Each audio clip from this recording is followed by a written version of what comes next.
এখনো তাকিয়ে আছিস ওই বিল্ডিংটার দিকে? তো স্বপ্নের রাজকুমার কি ওই ছাদে এসে নামবে নাকি? রাইসা একটা দীর্ঘশ্বাস ফেলে। আরে না, ডিজাইনটার একটা অংশ কিছুতেই মিলছে না। দেখছিস না এই পিলারটার জন্য পুরো স্পেসটা নষ্ট লাগছে। তুই আর তোর পিলার, দুনিয়াতে আরো অনেক কিছুই আছে দেখার মতো। যেমন ধর ওই ছেলেটা কতক্ষণ ধরে তোকে দেখছে। আমার ওসবে আগ্রহ নেই, তুই জানিস। থাকবে কি করে?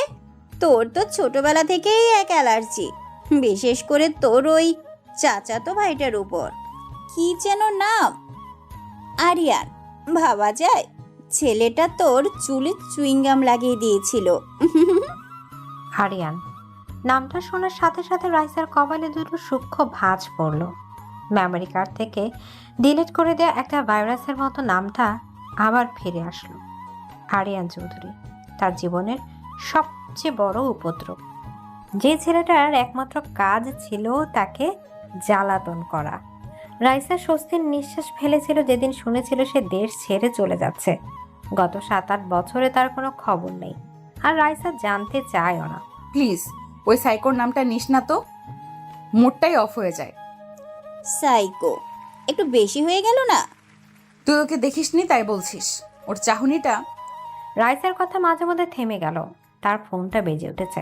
স্ক্রিনে মা নামটা জল জল করছে, কিন্তু ফোনটা ধরতে ওপাশ থেকে ভেসে এলো মায়ের কান্না ভেজা আতঙ্কিত স্বর। রাইসা, সর্বনাশ হয়ে গেছে রে মা, তুই তুই এক্ষুনি বাসায় আয়। কিছুক্ষণ পর রাইসার বাড়িতে ইমতিয়াজ সাহেব পরাজিত সৈনিকের মতো সোফায় বসে। সব শেষ। আমাদের কোম্পানি, আমাদের সম্মান, এই বাড়ি, সবকিছুই আর থাকবে না। রাইসার বাবার হাত ধরে। এমন ভাবে বলছো কেন বাবা? নিশ্চয়ই কোনো পথ আছে। রাইসার মা চোখ মুছতে মুছতে। কোনো পথ নেই রে, তোর চাচা আরশাদ চৌধুরী এসেছিলেন। আরিয়ানদের বাবা? তিনি কি বলেছেন? তিনি আমাদের সব দেনা শোধ করে দেবেন, কোম্পানিকে আবার দাঁড় করিয়ে দেবেন, কিন্তু বিনিময়ে। রাইসার বুকের ভেতরটা কেঁপে ওঠে। বিনিময়ে কি বাবা? তিনি তোর সাথে আরিয়ানের বিয়ে দিতে চান। প্রস্তাবটা ছিল বিনা মেঘে বজ্রপাতের মতো। যে ছেলেটাকে রাইসা সাইকো বলে জানে, যার কাছ থেকে সে সারা জীবন পালিয়ে বেরিয়েছে, ভাগ্য তাকে সেই শিকারের খাঁচাতেই ঠেলে দিচ্ছে। পরদিন বিকেলে চৌধুরী গ্রুপের হেড অফিসে বিশাল কাঁচ ঘেরা কনফারেন্স রুম। চারিদিকে বিলাসবহুল আয়োজন আর কর্পোরেট শীতলতা যেন রাইসার অসহায়ত্বকে আরও বাড়িয়ে তুলছিল। সে তার বাবা মায়ের সাথে একটা পুতুলের মতো বসেছিল, অপেক্ষা করছিল তার জীবনের রায় শোনার জন্য। ঠিক সেই মুহূর্তে রুমের দরজাটা নিঃশব্দে খুলে গেল। এক দীর্ঘদেহী যুবক ভেতরে প্রবেশ করলো। পরনে ব্ল্যাক শার্ট, ব্লেজারটা হাতে ভাঁজ করা, শার্টের হাতা কোনোই পর্যন্ত কোটানো। চেহারায় 7 বছর আগের সেই কিশোর বয়সের কোনো চিহ্ন নেই।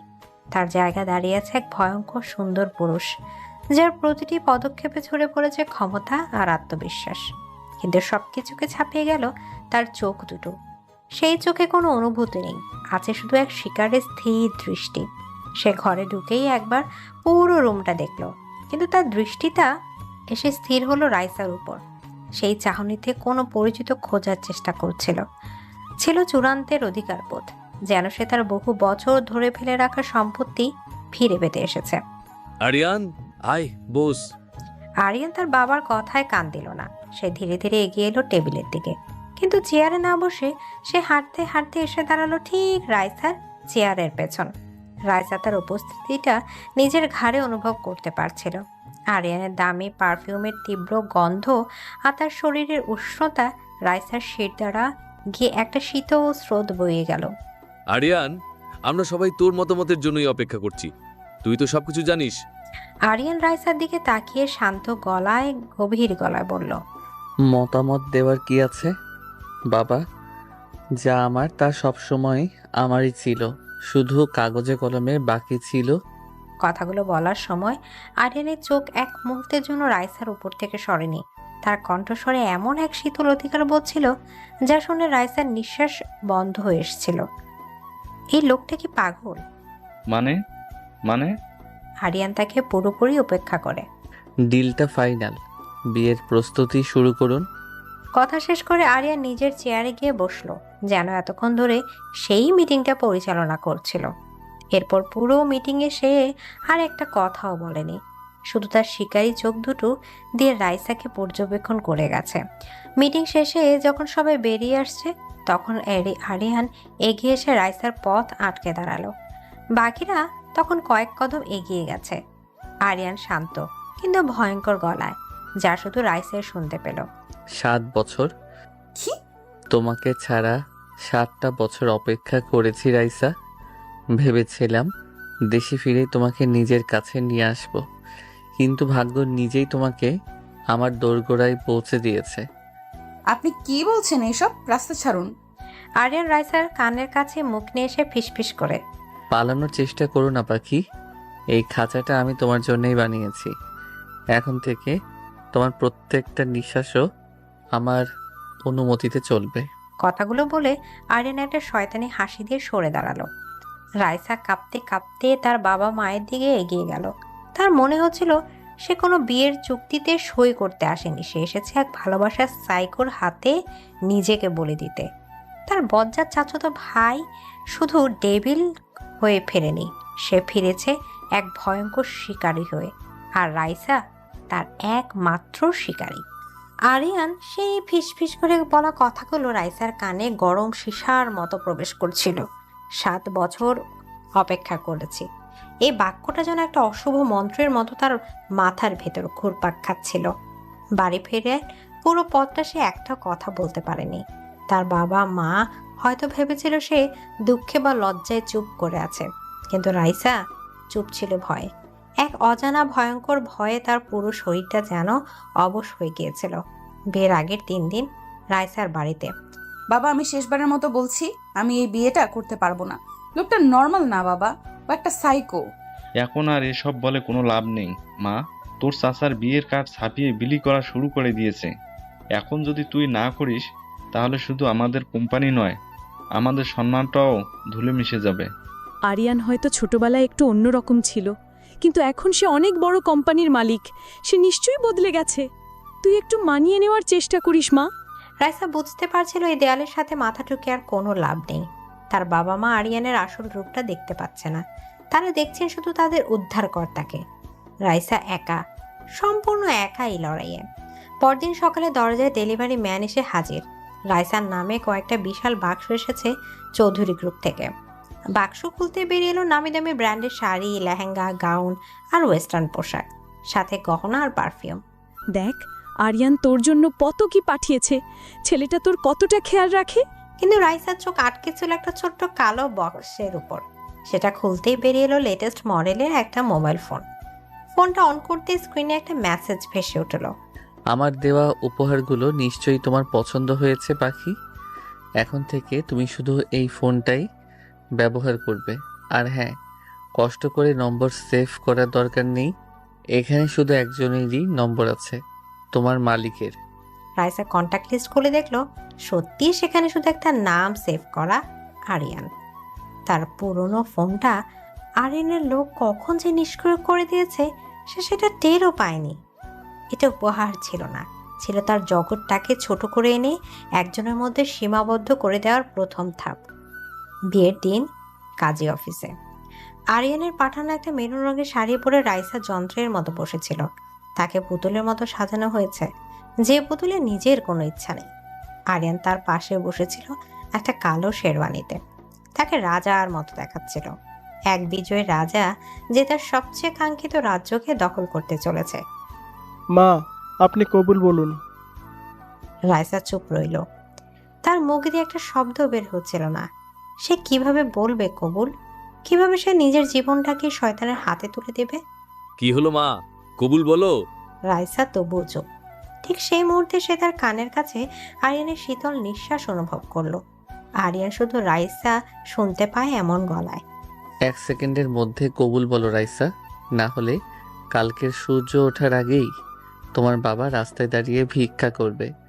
আমি নিজের হাতে তার কোম্পানিটাকে এমনভাবে ধ্বংস করব যে তোমাদের অস্তিত্বই মুছে যাবে। হুমকিটা এতই শীতল আর স্পষ্ট ছিল যে রাইসার পুরো শরীরটা ভয়ে কেঁপে উঠল। সে চোখ বন্ধ করে নিল। তার সামনে তখন শুধু তার অসহায় বাবার মুখটা ভেসেছিল। কবুল। শব্দটা তার মুখ থেকে নয়, যেন আত্মা থেকে বেরিয়ে এলো। বাবা আপনি বলুন। আরিয়ান বিজয়ের মতো হাসি মুখে স্পষ্ট এবং দৃঢ় গলায়। কবুল। আরিয়ান যখন আংটি পরাতে গেল, তখন সে রাইসার হাতটা এমন শক্ত করে ধরলো যে রাইসার আঙুলে ব্যথা হতে লাগলো। সে শুধু আংটিটা পরালো না, তার অধিকারের একটা ছাপ বসিয়ে দিল। চৌধুরী মেনশনে গাড়িতে পুরোটা পথ আরিয়ান কোনো কথা বলেনি, কিন্তু তার তীব্র দৃষ্টি একবারও রাইসার উপর থেকেও সরেনি। সেই দৃষ্টিতে রাইসার মনে হচ্ছিল একটা ক্ষুধার্ত নেকড়ে তার শিকারকে মাপছে। বাড়িতে ঢোকার পর আরিয়ান তাকে অনুসরণ করতে ইশারা করলো। বিশাল সিঁড়ি বেয়ে সে রাইসাকে নিয়ে এলো দোতলার একটা ঘরের সামনে। এটা ছিল মাস্টার বেডরুম। এটা তো আপনার ঘর, আমার ঘর কোনটা? আরিয়ান দরজা খুলে ভেতরে ঢুকে। আজ থেকে এটাই তোমার ঘর, এটাই তোমার পৃথিবী। অসম্ভব, আমি আপনার সাথে এক ঘরে থাকবো না। আমাদের কথা হয়েছিল। আমাদের কোনো কথা হয়নি রাইসা, কথা শুধু আমি বলেছি আর তুমি শুনেছ। আমি আমার শিকারকে চোখের আড়াল করি না, বিশেষ করে যখন শিকারটা তোমার মতো সুন্দর আর অবাধ্য হয়। আরিয়ান ঘরের বিশাল ওয়াক ইন ক্লজেটের দরজাটা খুললো। এক পাশে তার স্যুট আর শার্ট ঝোলানো, আর অন্য পাশটা পুরোপুরি খালি। তোমার জন্য যা যা লাগবে সব এখানে চলে আসবে। তোমার পুরনো জীবনের কোনো কিছুর আর তোমার প্রয়োজন নেই। আপনি আমার জীবনটা নিয়ন্ত্রণ করার কে? আমি আপনার সম্পত্তি নই। আরিয়ান ধীর পায়ে রাইসার দিকে এগিয়ে এসে। ঠিক এই কথাটা শোনার জন্যই অপেক্ষা করছিলাম। রাইসা ভয় পেয়ে পিছিয়ে যেতে চাইল, কিন্তু আরিয়ান এক ঝটকায় তার হাত ধরে ফেলল। সে রাইসাকে টেনে নিজের বুকের কাছে নিয়ে এলো। ছাড়ুন আমাকে, আমার ভয় লাগছে। ভয়? ভয় তো তোমাকে পেতেই হবে পাখি, কারণ আমি তোমাকে ভালোবাসি, আর আমার ভালোবাসাটা এমনই ভয়ঙ্কর। আরিয়ান রাইসাকে ঠেলতে ঠেলতে দেয়ালের সাথে দাঁড় করালো। রাইসার পালানোর আর কোনো পথ ছিল না। আরিয়ান রাইসার মুখের ওপর ঝুঁকে এসে তীব্র আবেগে। কোথায় পালাবে? এই পুরো পৃথিবীটাও যদি আমি কিনে ফেলি, তবু তোমার পালানোর কোনো জায়গা থাকবে না, কারণ তুমি আমার। তোমার এই শরীর, তোমার মন, তোমার আত্মা, তোমার হাসি, তোমার কান্না, তোমার রাগ, সব কিছু আমার, শুধুই আমার। কথা শেষ করে আরিয়ান তার ঠোঁট দুটো রাইসার ঠোঁটের ওপর চেপে ধরল। সেটা কোনো সাধারণ চুম্বন ছিল না, ছিল তীব্র, উত্তপ্ত আর শাস্তিদায়ক এক চুম্বন। আরিয়ান যেন তার সমস্ত অধিকার, 7 বছরে জমানো আসক্তি আর রাগ এই চুম্বনের মাধ্যমে রাইসার ওপর প্রতিষ্ঠা করতে চাইল। কিছুক্ষণ পর আরিয়ান যখন তাকে ছাড়লো, তখন রাইসা হাঁপাচ্ছিল। তার চোখ দুটো ফুলে উঠেছে, তার চোখ দিয়ে অঝরে জল পড়ছে। আরিয়ান তার দিকে তাকালো। তার চোখে কোনো অনুশোচনা ছিল না, ছিল এক ভয়ঙ্কর তৃপ্তি। আরিয়ান রাইসার ভেজা গালে হাত বুলিয়ে ফিসফিস করে, এই খাঁচাই স্বাগতম আমার পাখি। আরিয়ানের শেষ কথাটা ছিল একটা রায়। এই খাঁচায় স্বাগতম আমার পাখি। এই বাক্যটা শোনার পর রাইসার মনে হলো তার পায়ের নিচের পৃথিবীটা যেন সত্যি সত্যি সরে গেছে। সে দেয়ালে হেলান দিয়ে দাঁড়িয়েছিল, তার পুরো শরীরটা থর থর করে কাঁপছিল। ঠোঁটের ওপর আরিয়ানের সেই শাস্তিদায়ক চুম্বনের জুলুনি আর স্বাদে তার মাথাটা ঘুরছিল। ভয়, অপমান আর এক অব্যাখ্যাত তীব্র অনুভূতিতে সে প্রায় জ্ঞান হারানোর মতো অবস্থায় পৌঁছে গিয়েছিল। তার চোখে জল আর বাঁধ মানছিল না। সে ধীরে ধীরে দেয়াল বেয়ে মেঝেতে বসে পড়ল, 2 হাতে মুখ ঢেকে কান্নায় ভেঙে পড়ল। তার 17 বছরের স্বপ্ন, তার স্বাধীনতা, তার ছোট্ট গোছানো জগৎটা, সবকিছু এক রাতের মধ্যে কিভাবে দুঃস্বপ্নে পরিণত হতে পারে। আরিয়ান ধীর পায়ে রাইসার সামনে এসে হাঁটু গেড়ে বসে।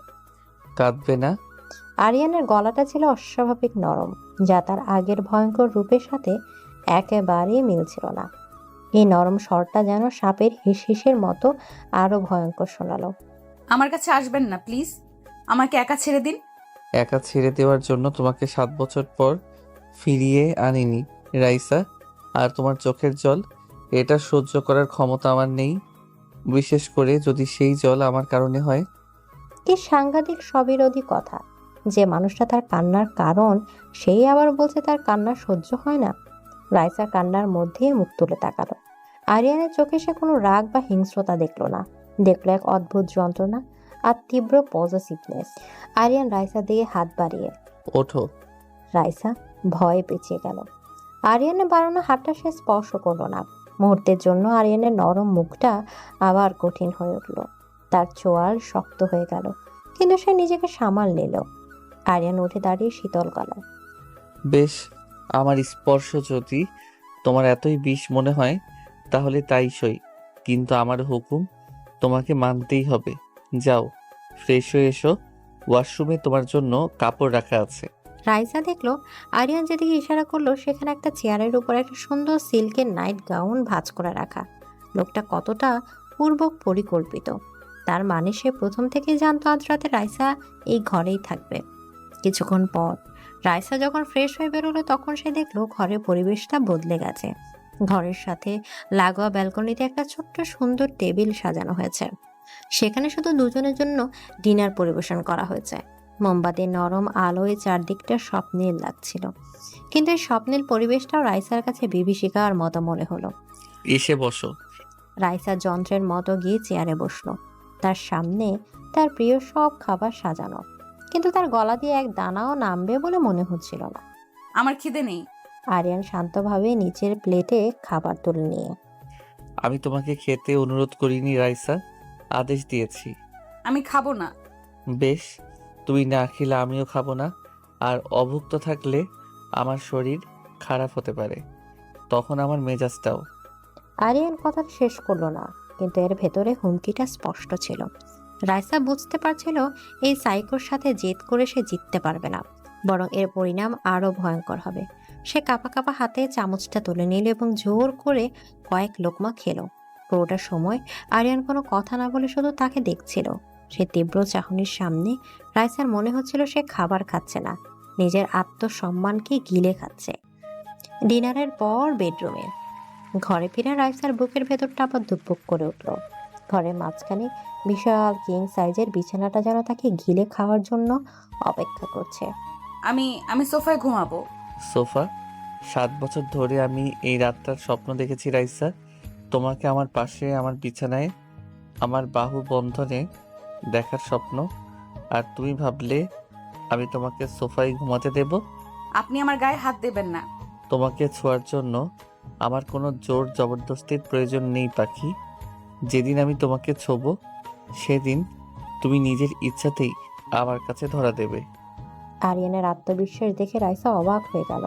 কিন্তু আজ রাতে আমি আমার একটা স্বপ্ন পূরণ করতে চাই। আমি শুধু তোমাকে আমার পাশে ঘুমোতে দেখতে চাই। আমার পাশে এসে চুপচাপ শুয়ে পড়ো। কোনো চালাকির চেষ্টা করলে তার পরিণতির জন্য কিন্তু তুমি নিজেই দায়ী থাকবে। রাইসার আর কিছু বলার ছিল না। সে বুঝতে পারছিল তার সামনে দুটো পথ খোলা। এক, চুপচাপ বিছানায় যাওয়া, অথবা দুই, এই লোকটার ভয়ঙ্কর রূপটা আবার দেখা। সে প্রথমটাই বেছে নিল। বিছানায় মাঝরাতে রাইসা বিছানার একদম কিনারায় জড়সড় হয়ে শুয়েছিল। তার পুরো শরীরটা ভয়ে শক্ত হয়ে আছে। আরিয়ান তার থেকে যথেষ্ট দূরত্ব বজায় রেখে শুয়েছে, কিন্তু রাইসা অনুভব করতে পারছিল সে ঘুমায়নি। সে তার দিকেই তাকিয়ে আছে। রাতের অন্ধকারে আরিয়ানের নিঃশ্বাসের শব্দটা যেন আরো গভীর শোনাচ্ছিল। তুমি কি জানো, গত 7 বছর আমি তোমার প্রত্যেকটা খবর রেখেছি। আরিয়ানের হঠাৎ কণ্ঠস্বরে রাইসা চমকে উঠল। সে কোনো উত্তর দিল না। তুমি কোন কলেজে ভর্তি হলে, তোমার প্রিয় বন্ধুকে কোন আইসক্রিম ফ্লেভারটা তোমার পছন্দ, এমনকি তোমার হাসি মুখের কয়েকটা ছবি চুরি করে আমি আমার ফোনের ওয়ালপেপার বানিয়ে রেখেছিলাম। আরিয়ানের কথাগুলো শুনে রাইসার শরীরে রক্ত হিম হয়ে গেল। এটা ভালোবাসা নয়, এটা স্টকিং। লোকটা গত 7 বছর ধরে তার উপর ছায়ার মতো নজর রেখে গেছে। তুমি যখন ভার্সিটির ওই ছেলেটার সাথে হেসে কথা বলছিলে, আমার বুকের ভেতরটা জ্বলে যাচ্ছিল রাইসা। তোমার ওই হাসি দেখার অধিকার আর কারো নেই। তোমার চোখের জল, তোমার রাগ, তোমার অভিমান, সব কিছুতে শুধু আমার অধিকার। আরিয়ানের গলাটা আবেগে ভারী হয়ে আসছিল। সে ধীরে ধীরে রাইসার দিকে একটু এগিয়ে গেল। রাইসার হৃৎপিণ্ডটা গলার কাছে এসে ধুকপুক করতে লাগলো। সে ভাবলো আরিয়ান হয়তো এবার তার দেয়া কথা ভাঙবে, কিন্তু আরিয়ান তা করলো না। সে খুব সাবধানে তার হাতটা বাড়ালো। তারপর রাইসার কপালে এসে পড়া অবাধ্য চুলের গোছাটা আলতো করে তার কানের পেছনে গুজে দিল। তার আঙুলের সেই স্পর্শটা ছিল আশ্চর্য রকম নরম আর উষ্ণ। আগে সে শাস্তিদায়ক চুম্বনের সাথে এই স্পর্শের কোনো মিল নেই। আরিয়ানের এই ভয়ঙ্কর স্বীকারোক্তি আর তার এই অপ্রত্যাশিত নরম স্পর্শ, এই দুটো মিলে রাইসার মস্তিষ্কের ভেতরটা যেন তাল গোল পাকিয়ে গেল। সে কার সাথে শুয়ে আছে? এক নিষ্ঠুর দানব নাকি এক পাগল প্রেমিক? রাইসা চোখ বন্ধ করলো না। সে খোলা চোখে অন্ধকার ছাদের দিকে তাকিয়ে রইল আর তার কানের পাশে অনুভব করতে লাগলো এক সাইকোর উষ্ণ নিঃশ্বাস। তার খাঁচার প্রথম রাতটা ছিল ভয় আর অব্যাখ্যাত মোহের এক বিপজ্জনক মিশ্রণ। আরিয়ানের সেই ভয়ঙ্কর স্বীকারোক্তি আর আলতো স্পর্শের পর রাইসার চোখে আর ঘুম আসেনি। সে ভোরের আলো ফোটার অপেক্ষায় ছিল, যেন এ রাতের অন্ধকারটা তার জীবনের উপর স্থায়ীভাবে চেপে বসেছে। সে যখন সকালে ঘুম থেকে উঠল তখন বিছানার অন্য পাশটা খালি। এক মুহূর্তের জন্য তার মনে এক ঝলক স্বস্তি খেলে গেল। লোকটা আশেপাশে নেই, কিন্তু সে স্বস্তিটা ছিল একেবারে ক্ষণস্থায়ী। সে দেখল ঘরের সাথে লাগোয়া বিশাল কাঁচের জানালার সামনে আরিয়ান দাঁড়িয়ে আছে, পরনে নিখুঁত স্যুট, হাতে কফির কাপ। সে বাইরের দিকে নয়, তাকিয়েছিল রাইসার দিকে। তার মানে সে ঘুম থেকে ওঠার পর থেকে রাইসাকে পর্যবেক্ষণ করছে। এই লোকটা ঘুমায় কখন? আরিয়ান কফির কাপে চুমুক দিয়ে। সুপ্রভাত পাখি, ঘুম ভালো হয়েছে নিশ্চয়ই। তার কণ্ঠস্বর থাকা ব্যঙ্গতা রাইসার কান এড়ালো না। রাইসা কোনো উত্তর না দিয়ে বিছানা থেকে নামতে গেলে, তৈরি হয়ে নাও, 10 মিনিটের মধ্যে ব্রেকফাস্ট টেবিলে আসবে। আমি আগে ভার্সিটিতে যাওয়ার জন্য তৈরি হব, আমার আজ খুব জরুরি কাজ আছে। আরিয়ান ধীরে ধীরে রাইসার দিকে এগিয়ে এসে, তোমার জরুরি কাজগুলো এখন থেকে আমি ঠিক করব রাইসা। আর আমার সিদ্ধান্ত হলো, আজ তুমি ভার্সিটিতে যাচ্ছ না। মানে? আমার ফাইনাল প্রজেক্টের কাজ চলছে, আমাকে যেতেই হবে। এটাই আমার শেষ সুযোগ নিজেকে প্রমাণ করার। আপনি আমার ভবিষ্যৎ নষ্ট করতে পারেন না। আরিয়ান রাইসা খুব কাছে এসে তার দিকে ঝুঁকে, তোমার ভবিষ্যৎ তো আমি রাইসা, আর সেটা নষ্ট হওয়ার কোনো সুযোগই আমি রাখবো না। আপনার ডেভিল, একটা শয়তান। ধন্যবাদ। তোমার মুখে এই নামটা শুনতে আমার বেশ ভালো লাগে। আর তোমার প্রজেক্টের জন্য চিন্তা করতে হবে না। মানে? আমি তোমার বন্ধু নীলা আর ওই ছেলেটা রাহুল দুজনকে এখানে আসতে বলেছি। তোমরা আমার লাইব্রেরি ঘরে বসে কাজ করবে আমার চোখের সামনে। রাইসা স্তব্ধ হয়ে গেল। এই লোকটার বুদ্ধির সাথে সে পড়ে উঠবে না। সে তাকে তার শেষ আশ্রয়টুকু তার ভার্সিটির জগৎটা থেকেও বিচ্ছিন্ন করে দিল। সে রাইসাকে তার বন্ধুদের সাথে কাজ করার সুযোগ দিচ্ছে, কিন্তু নিজের বানানো খাঁচার ভেতরে নিজের করা নজরের আওতায়। কিছুক্ষণ পর ওয়াক ইন ক্লজেটে রাইসা যখন ভার্সিটিতে যাওয়ার জন্য তার সাধারণ একটা স্যালার কামিজ বের করেছিল, তখন আরিয়ান ঘরে ঢুকলো। এটা নয়। সে কথা না বাড়িয়ে আলমারি থেকে একটা হালকা আকাশি রঙের হাইনেক ফুলহাতা ডিজাইনের গাউন বের করলো। পোশাকটা সুন্দর, দামি এবং মার্জিত, কিন্তু রাইসার মনে হলো এটা তার ব্যক্তিত্বের সাথে একেবারে বেমানান। তুমি এটা পরবে। আমি আপনার সাজানো পুতুল নই যে আপনি যা বলবেন আমি তাই পরবো। আমি এটা পরবো না। আরিয়ান ধীর পায়ে এগিয়ে এসে রাইসার হাত থেকে তার পোশাকটা নিয়ে ছুঁড়ে ফেলে দিয়ে, তাহলে তোমার বন্ধুদের ফোন করে আসতে বারণ করে দেই। প্রজেক্টটা আর করার দরকার নেই। এই ঘরে সারা জীবন বন্দি হয়ে থাকো, সিদ্ধান্ত তোমার।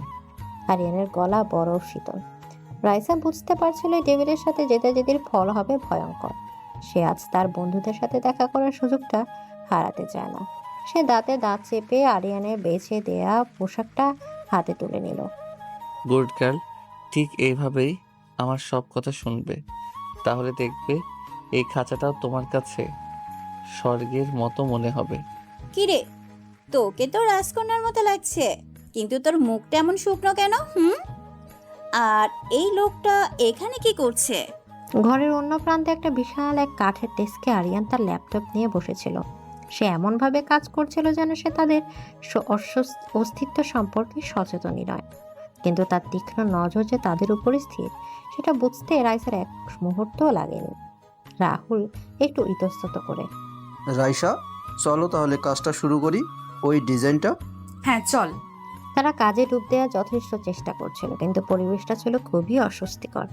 আরিয়ানের উপস্থিতি পুরো ঘরটাকে ভারী করে রেখেছিল। নীলা বারবার আর চোখে আরিয়ানকে দেখছিল আর রাইসাকে ইশারা করছিল।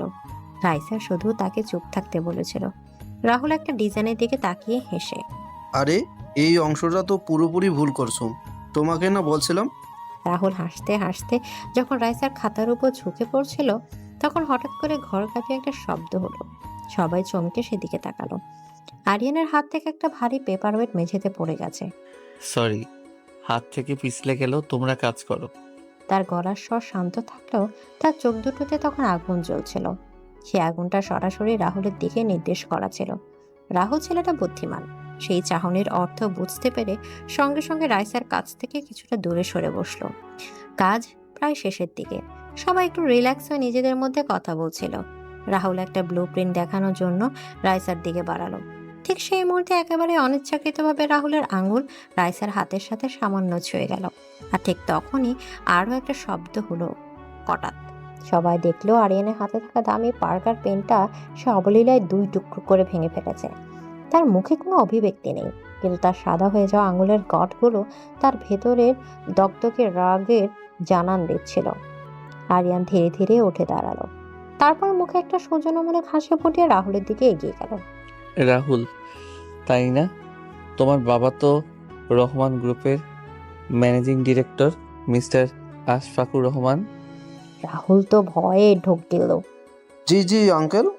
আরিয়ান তার কাঁধে হাত রেখে, গত মাসে তিনি আমাদের সাথে একটা বড় কন্ট্রাক্টের জন্য এসেছিলেন। ডিলটা প্রায় ফাইনাল হয়েও আটকে আছে। দেখো কি করা যায়। আরিয়ানের গলার স্বর ছিল মধুর, কিন্তু তার ভেতরে হুমকিটা ছিল সাপের বিষের মতো ঠান্ডা। রাহুলের মুখটা ভয়ে সাদা হয়ে গেল। সে বুঝতে পারছিল তার একটা ভুলের জন্য তার বাবার পুরো ব্যবসাটা ধ্বংস হয়ে যেতে পারে। আমার মনে হয় আজকের মতো তোমাদের কাজ শেষ, এখন তোমরা আসতে পারো। নীলা আর রাহুল প্রায় দৌড়ে ঘর থেকে বেরিয়ে গেল। আরিয়ান দরজা পর্যন্ত গিয়ে বিদায় জানিয়ে সে দরজাটা বন্ধ করে দিল। তারপর সে ধীরে ধীরে রাইসার দিকে ঘুরল। তার মুখে সেই সৌজন্যের হাসিটা মিলিয়ে গেছে। সেই জায়গায় ফুটে উঠেছে এক ডেভিলের তীব্র পজিটিভ ক্রোধ। আপনি আপনি এটা কি করলেন? ওদেরকে ভয় দেখালেন কেন? আরিয়ান রাইসার সামনে এসে তার 2 কাঁধ শক্ত করে ধরে। ভয়? এটাকে ভয় দেখানো বলে না রাইসা, এটাকে বলে নমুনা। মানে? আমি বলেছিলাম না, তোমার হাসি, তোমার কথা, তোমার নিঃশ্বাস সবকিছু আমার।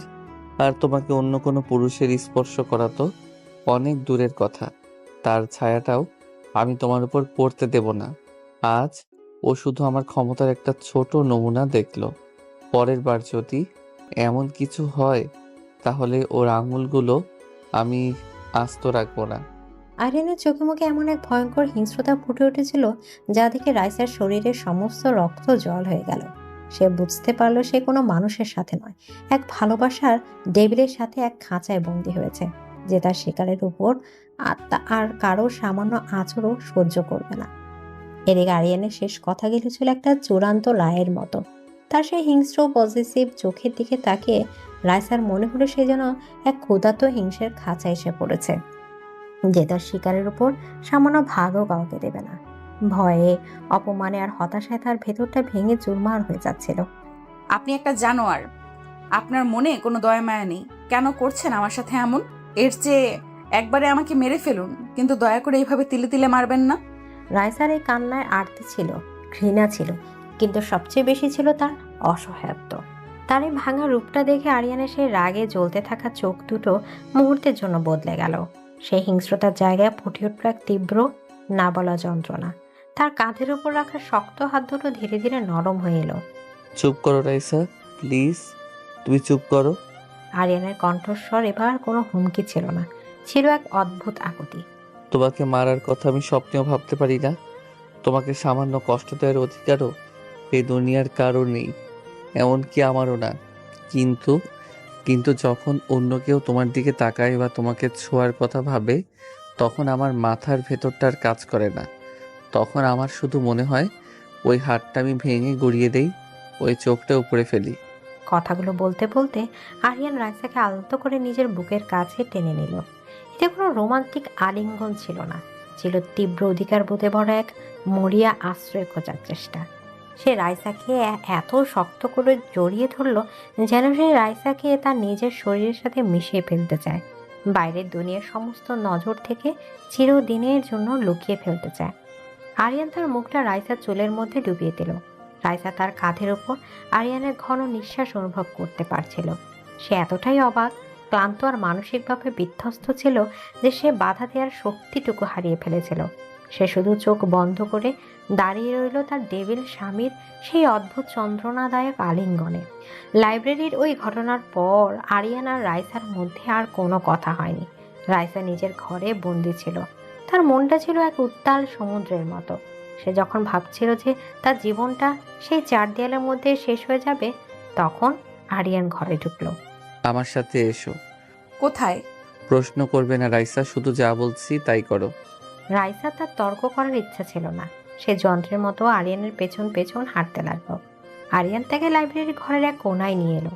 সেখানে দেয়ালের সাথে লাগানো বিশাল বইয়ের তাকটার একপাশে সে হাত রাখতেই একটা গোপন দরজা খুলে গেল। রাইসা অবাক হয়ে তাকিয়ে রইল। দরজার ওপাশে যা ছিল তা দেখার জন্য রাইসা প্রস্তুত ছিল না। ওটা ছিল একটা স্বপ্ন, তার সারা জীবনের স্বপ্ন। বিশাল একটা ঘর, যার একটা পুরো দেয়াল কাচের, যেখান থেকে বাইরের সুন্দর বাগানটা দেখা যায়। ঘরের ভেতর আর্কিটেকচারের জন্য যা যার প্রয়োজন তার সবকিছু আছে। লেটেস্ট মডেলের ড্রাফটিং টেবিল, হাই কনফিগারেশনের কম্পিউটার, 3D প্রিন্টার, সব ধরনের পেন্সিল, স্কেল আর কাগজের সম্ভার। এটা কোনো সাধারণ স্টুডিও নয়, এটা একজন আর্কিটেকচার কাজে স্বর্গ। রাইসা অবিশ্বাসের দৃষ্টিতে কাঁপা গলায়, এটা কি? এটা তোমার নতুন জগৎ। আমার জগৎ? হ্যাঁ, তুমি বলেছিলে তোমার ফাইনাল প্রজেক্ট চলছে। বলেছিলে তুমি তোমার ভবিষ্যৎ নষ্ট হতে দেবে না, আমিও দেব না। তাই তোমার ভবিষ্যৎ, তোমার স্বপ্নকে আমি এই খাঁচার ভেতরেই নিয়ে এসেছি। আরিয়ানের কথাগুলো শুনে রাইসার মাথা কাজ করা বন্ধ করে দিয়েছিল। এই লোকটা কি দিয়ে তৈরি? সকালে যে মানুষটা তার বন্ধুদের সামনে তাকে অপমান করলো, যে তার বন্ধুকে প্রায় হুমকি দিয়ে তাড়িয়ে দিল, সেই মানুষটা তার স্বপ্নের জন্য এমন একটা জগৎ তৈরি করে রেখেছে। তোমাকে আর ভার্সিটিতে যাওয়ার দরকার নেই। তোমার যা যা লাগবে সব এখানে চলে আসবে। তোমার টিচার বা বন্ধুদের যদি দরকার হয়, তারাও এখানে এসে তোমার সাথে দেখা করবে। তুমি তোমার স্বপ্ন পূরণ করবে রাইসা, কিন্তু আমার বানানো এই স্বর্গে, আমার চোখের সামনে থেকে। এই ডেভিডের ভালোবাসার ধরনটা ছিল একেবারেই অন্যরকম। সে ডানা কেটে নেয় না, সে খাঁচাটাকে আকাশ বানিয়ে দেয়। রাইসা অনেকক্ষণ চুপ করে থাকার পর, আপনি কেন করছেন এসব?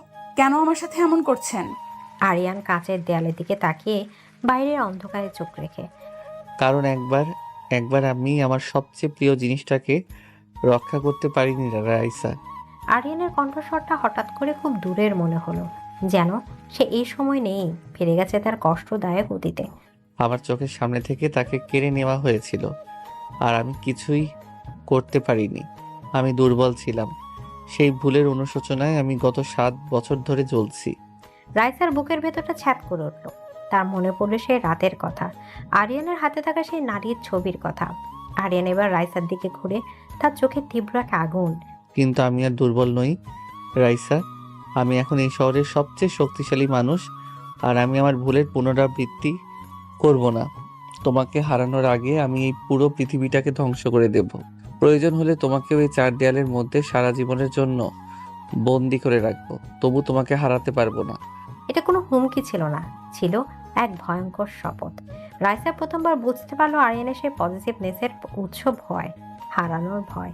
আর এই ভয় একটা মানুষকে কতটা বিপজ্জনক করে তুলতে পারে তা সে আজ নিজের চোখে দেখছিল। অনেক রাতে সেই স্টুডিওতে আরিয়ান রাইসাকে তার নতুন জগতে একা রেখে চলে গিয়েছিল। রাইসা প্রথমে কিছুক্ষণ স্তব্ধ হয়ে বসেছিল, তারপর সে ধীরে ধীরে উঠে দাঁড়ালো। সে ছুঁয়ে দেখলো নতুন ড্রাফটিং টেবিলটা, হাত বোলালো 3D প্রিন্টারের উপর। এগুলো তো সে চেয়েছিল, সারা জীবন ধরে চেয়েছিল।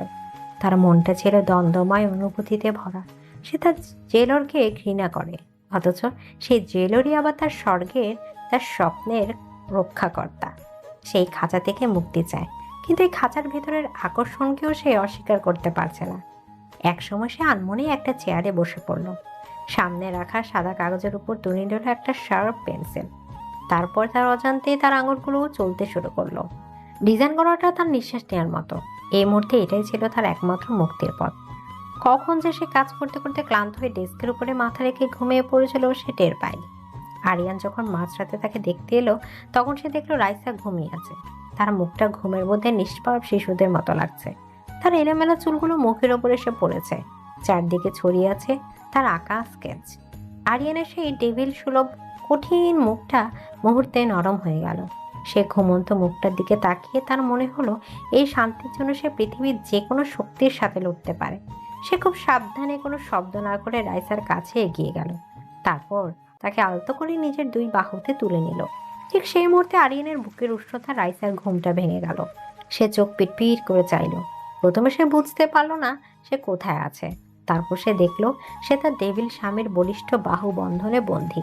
সে তাকে কোলে তুলে নিয়ে বেডরুমের দিকে এগিয়ে যাচ্ছে। রাইসা চমকে উঠেছিল, কিন্তু অদ্ভুতভাবে সে চিৎকার করলো না, বাধা দিল না।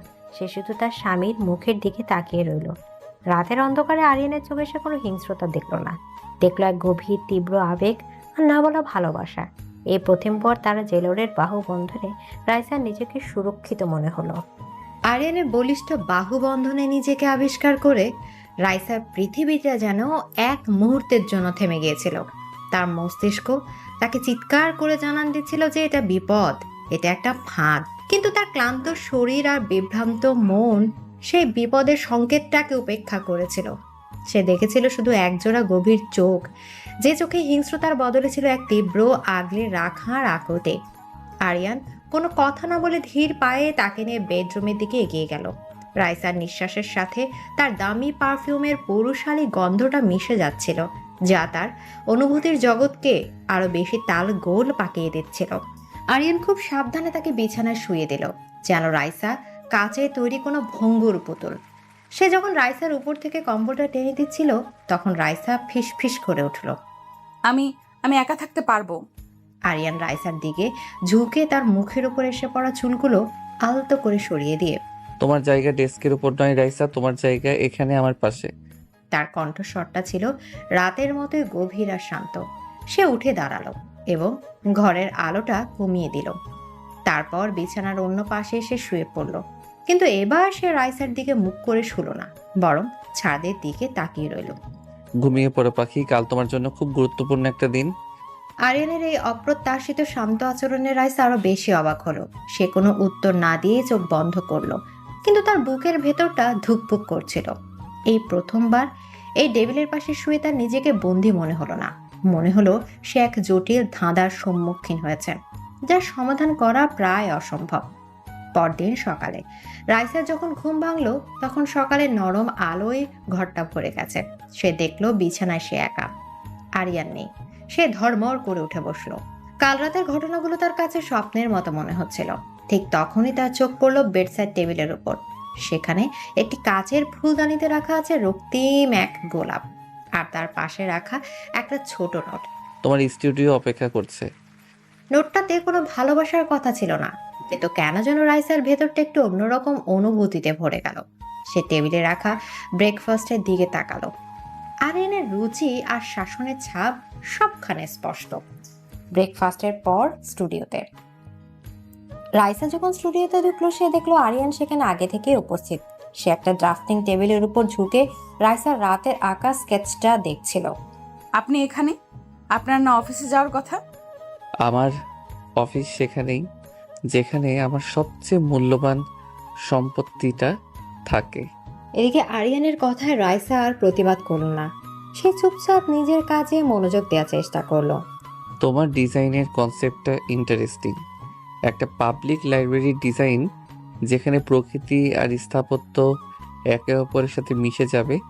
কিন্তু এই যে কাচের ছাদটা তুমি ডিজাইন করেছো, এটা লোড বেয়ারিং স্ট্রাকচার নিয়ে ভেবেছো। আমাদের দেশের আবহাওয়ায় এটা রক্ষণাবেক্ষণ করাটা খুব কঠিন হবে। রাইসা অবাক হয়ে গেল। সে ভাবতেও পারেনি আরিয়ান, যে কিনা একজন নির্দয় ব্যবসায়ী, সে আর্কিটেকচারের এত কঠিন বিষয়গুলো বুঝবে। সে তার নিজের অজান্তেই আরিয়ানের সাথে তার ডিজাইন নিয়ে আলোচনা মগ্ন হয়ে গেল।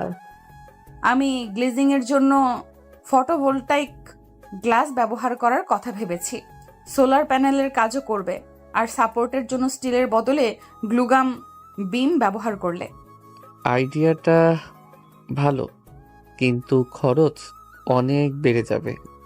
প্রায় 1 ঘন্টা ধরে তারা কথা বলল। এই 1 ঘন্টায় রাইসা প্রায় ভুলেই গিয়েছিল যে সে তার জেলরের সাথে কথা বলছে। তার মনে হচ্ছিল সে তার কোনো প্রফেসরের সাথে তার স্বপ্নের প্রজেক্ট নিয়ে আলোচনা করছে।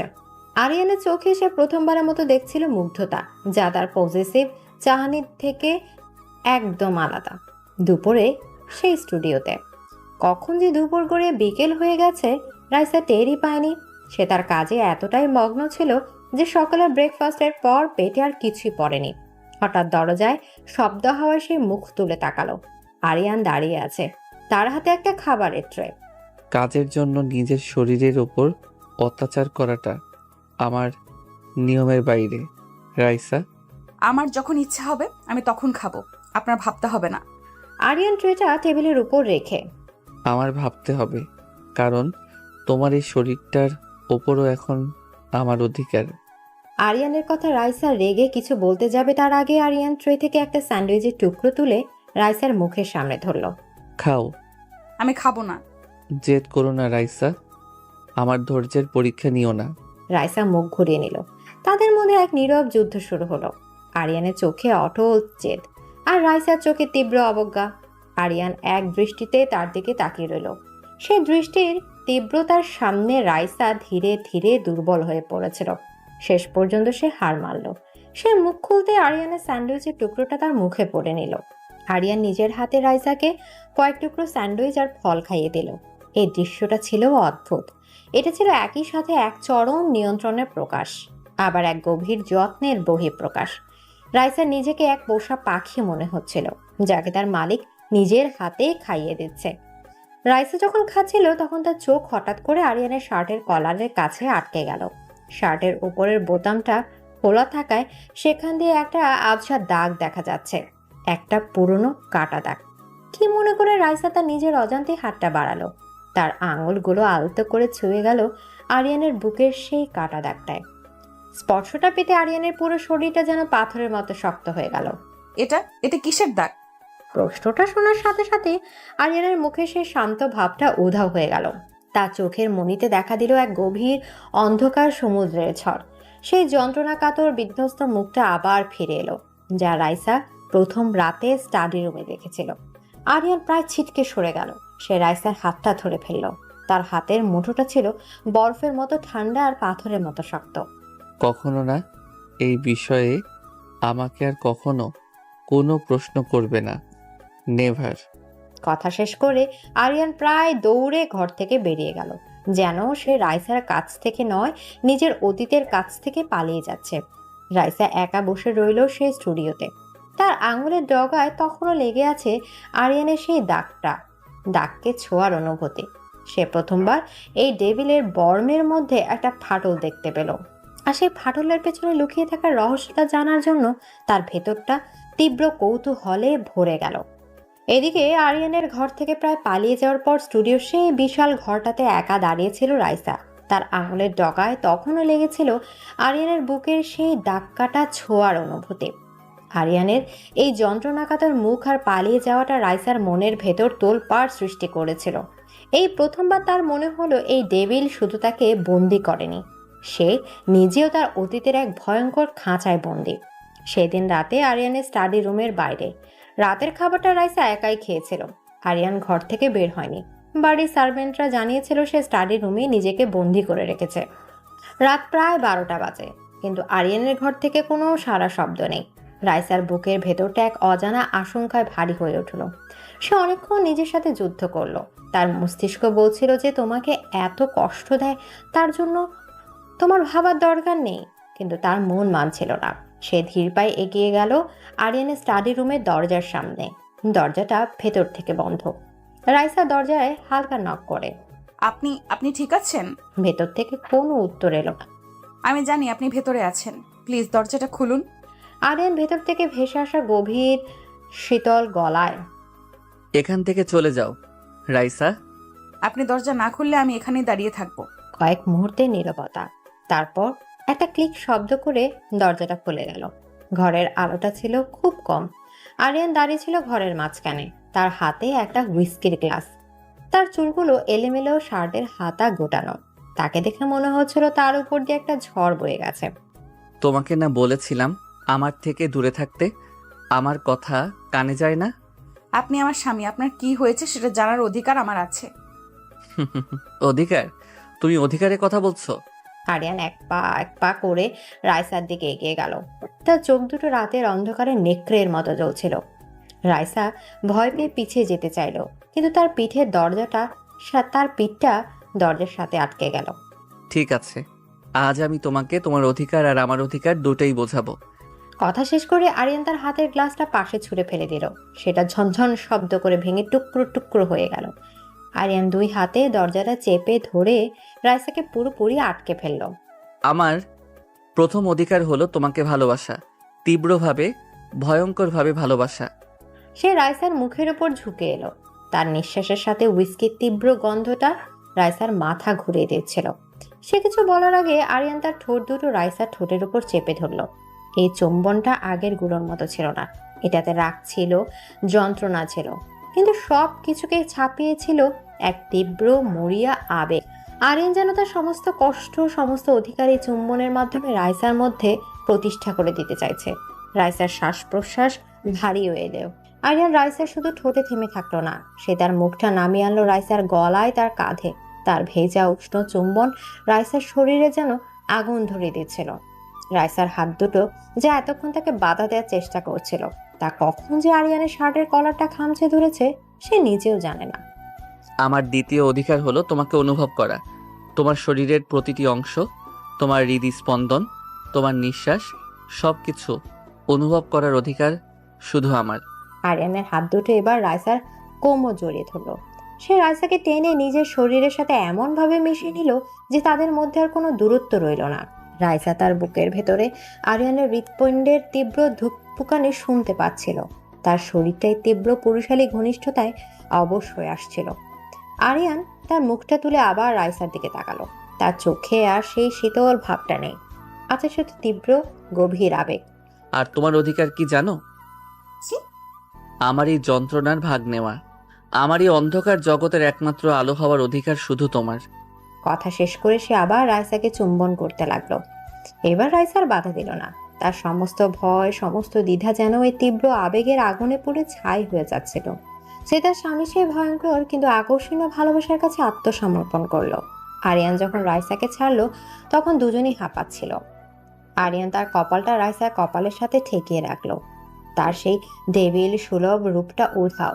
সেই জায়গায় ফুটে উঠেছে এক ক্লান্ত বিধ্বস্ত মুখ। আমাকে ছুঁয়ো না রাইসা, আমার ভেতরটা বিষে ভরা, আমার অতীতটা একটা অভিশাপ। সেই অভিশাপের ছোঁয়া আমি তোমাকে লাগতে দিতে চাই না। এই প্রথমবার আরিয়ান তার দুর্বলতা প্রকাশ করলো। তার এই কথায় রাইসা বুঝতে পারলো দুপুরে তার পালিয়ে যাওয়ার কারণ রাগ ছিল না, ছিল ভয়। তাকে নিজের অন্ধকার অতীত থেকে রক্ষা করার ভয়। এখন যাও এখান থেকে। আরিয়ান ঘুরে দাঁড়িয়ে ঘরের অন্য প্রান্তে চলে যেতে চাইলো, যেন সে আবার নিজের চারপাশে সেই অদৃশ্য দেয়ালটা তুলে নিতে চাইছে। কিন্তু এবার রাইসা তাকে পালাতে দিল না। রাইসা দ্রুত এগিয়ে গিয়ে আরিয়ানের হাতটা ধরে ফেলে। পালাবেন না। আরিয়ানের বলিষ্ঠ শরীরটা থেমে গেল। সে ঘুরে তাকালো না, কিন্তু তার হাতটাও ছাড়িয়ে নিল না। সে শুধু স্থির হয়ে দাঁড়িয়ে রইল। স্টাডি রুমে সেই আবছা আলোয় ভাঙা কাঁচের টুকরোগুলোর মাঝে রাইসা তার টেবিল স্বামীর হাতটা শক্ত করে ধরে দাঁড়িয়ে রইল। এই প্রথমবার শিকারী তার শিকারীর হাত ধরে তাকে থামতে বলছে। এই প্রথমবার খাঁচার পাখিটা তার জেলরের ক্ষতটাকে ছুঁয়ে দেখতে চাইছে। আর তাদের দুজনের মধ্যে থাকা সম্পর্কের সমীকরণটা সেই মুহূর্তে এক নতুন জটিল এবং তীব্র রোমান্টিক দিকে মোড় নিল। আরিয়ানের হাতটা ধরে ফেলে রাইসা যেন এক ঘুমন্ত সিংহকে জাগিয়ে তুলেছিল। আরিয়ান স্থির হয়ে দাঁড়িয়েছিল, তার চওড়া পিঠটা রাইসার দিকে। ঘরে গামছা অন্ধকারে তার ছায়াটা এমনভাবে দেয়ালে পড়েছিল যেন এক আহত দৈত্য দাঁড়িয়ে আছে। হাত ছাড়ো রাইসা। না। আমার কথা শুনতে পাওনি? বললাম হাত ছাড়ো, না হলে। না হলে কি? আবার আমাকে কষ্ট দেবেন? দিন, আপনার দেওয়া কষ্ট এখন আমার অভ্যাস হয়ে গেছে। কিন্তু আজ আমি আপনার ভেতরের কষ্টটার কারণ না জেনে এখান থেকে এক পাও নড়ব না। রাইসার এই অপ্রত্যাশিত দৃঢ়তার আরিয়ানের বলিষ্ঠ শরীরটা যেন কেঁপে উঠল। সে ধীরে ধীরে রাইসার দিকে ঘুরল। তার চোখ দুটো ছিল যন্ত্রণায় লাল।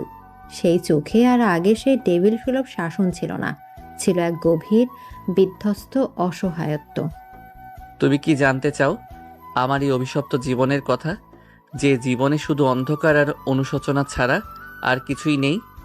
আমি সেই অন্ধকারেই আলো হয়ে থাকতে চাই। রাইসার মুখ থেকে কথাটা নিজের অজান্তেই বেরিয়ে এলো। কথাটা শোনার পর আরিয়ানের চেহারার কঠিন ভাবটা যেন এক মুহূর্তে ভেঙে পড়ল। সে আর নিজেকে ধরে রাখতে পারল না। সে পাশের একটা সোফায় বসে পড়ল এবং 2 হাতে নিজের মুখটাও ঢেকে ফেলল। তার চওড়া কাঁধটা আবেগের তীব্রতায় অল্প অল্প কাঁপছিল। যে মানুষটি কয়েকদিন ধরে তার উপর স্টিম রোলারের মতো শাসন চালিয়েছে, আজ তার এই ভেঙে পড়া রূপটা দেখে রাইসার ভেতরটা মোচড় দিয়ে উঠল। তার সমস্ত ভয়, সমস্ত রাগ ধুয়ে গিয়ে সেই জায়গা জন্ম নিল এক তীব্র মায়া। রাইসা ধীর পায়ে এগিয়ে গেল। সে আরিয়ানের সামনে মেঝেতে হাঁটু গেড়ে বসল। তারপর খুব সাবধানে কাঁপা কাঁপা হাতে সে আরিয়ানের মাথা থেকে তার হাতটা সরালো। সে দেখল আরিয়ানের চোখ দুটো জলে ছল ছল করছে। যে চোখে সে শুধু রাগ আর অধিকার দেখেছে, আজ সেই চোখে সে দেখল সমুদ্রের মতো গভীর কষ্ট। প্লিজ বলুন কি হয়েছে আপনার সাথে। আমাকে আপনার কষ্টের ভাগ নিতে দিন। তুমি ভাগ নিতে পারবে না রাইসা। এই ভার অনেক বেশি। এই ভার আমাকে গত 7 বছর ধরে জীবন্ত পুড়িয়ে মারছে। রাইসা কোনো কথা না বলে তার হাতটা বাড়িয়ে আরিয়ানের গালটা আলতো করে স্পর্শ করলো।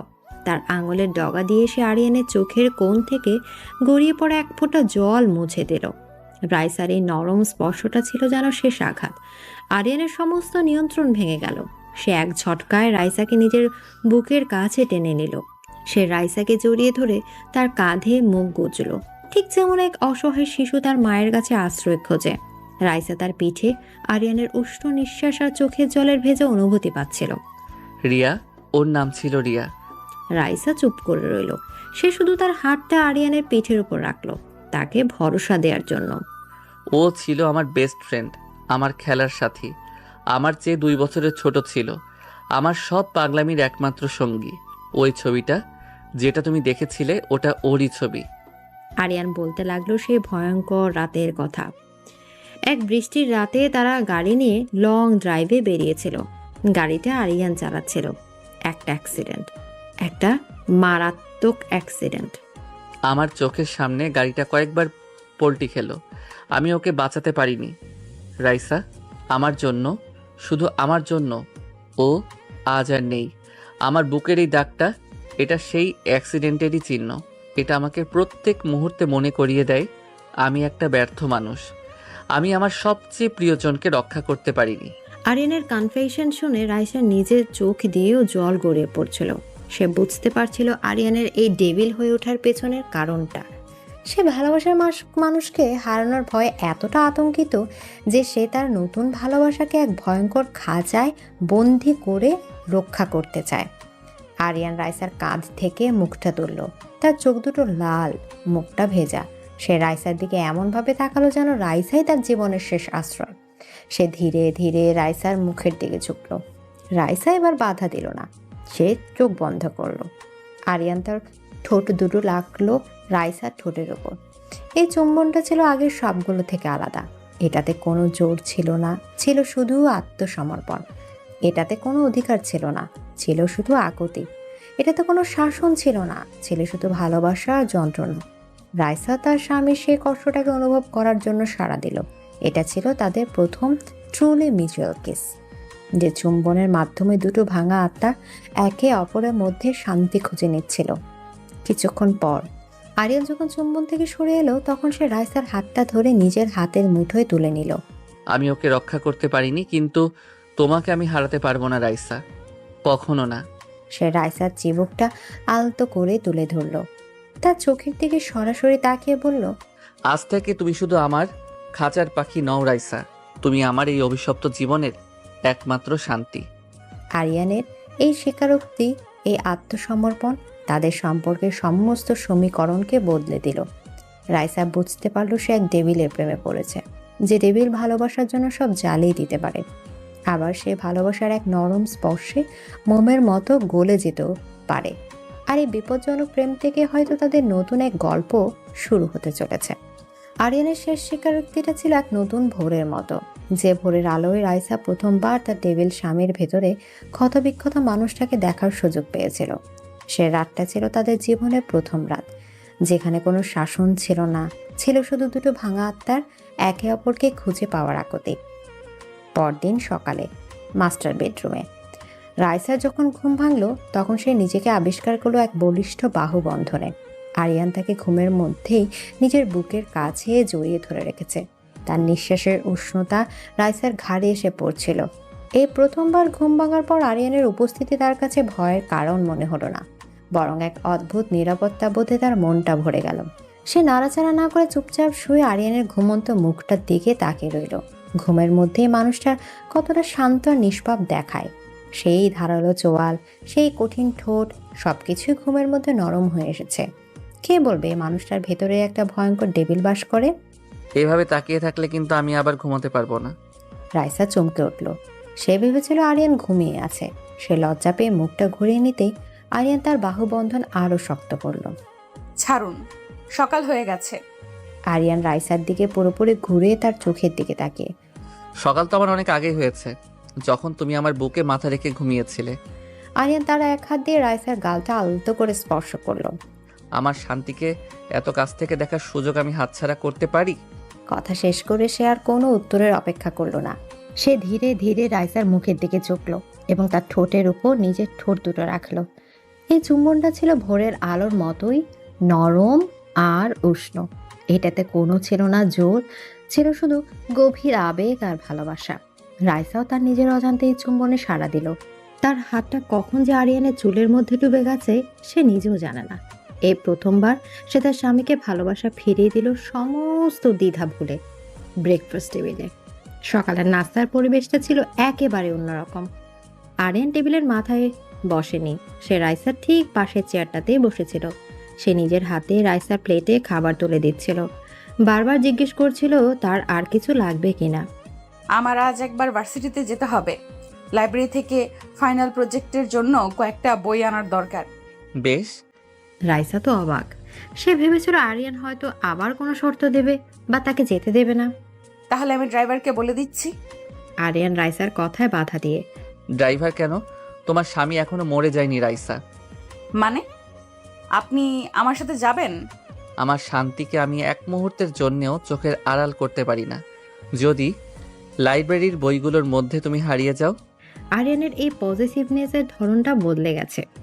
এখন এটা শাসন নয়, বরং ভালোবাসার এক মিষ্টি আবদারে পরিণত হয়েছে। রাইসা কিছু না বলে শুধু লজ্জা পেয়ে হাসল। ভার্সিটি ক্যাম্পাসে আরিয়ান চৌধুরী দেশের অন্যতম শীর্ষস্থানীয় ব্যবসায়ী। যখন তার কালো রেঞ্জ রোভার থেকে নেমে ভার্সিটি ক্যাম্পাসে ঢুকলো তখন যেন একটা ছোটখাটো ঝড় বয়ে গেল।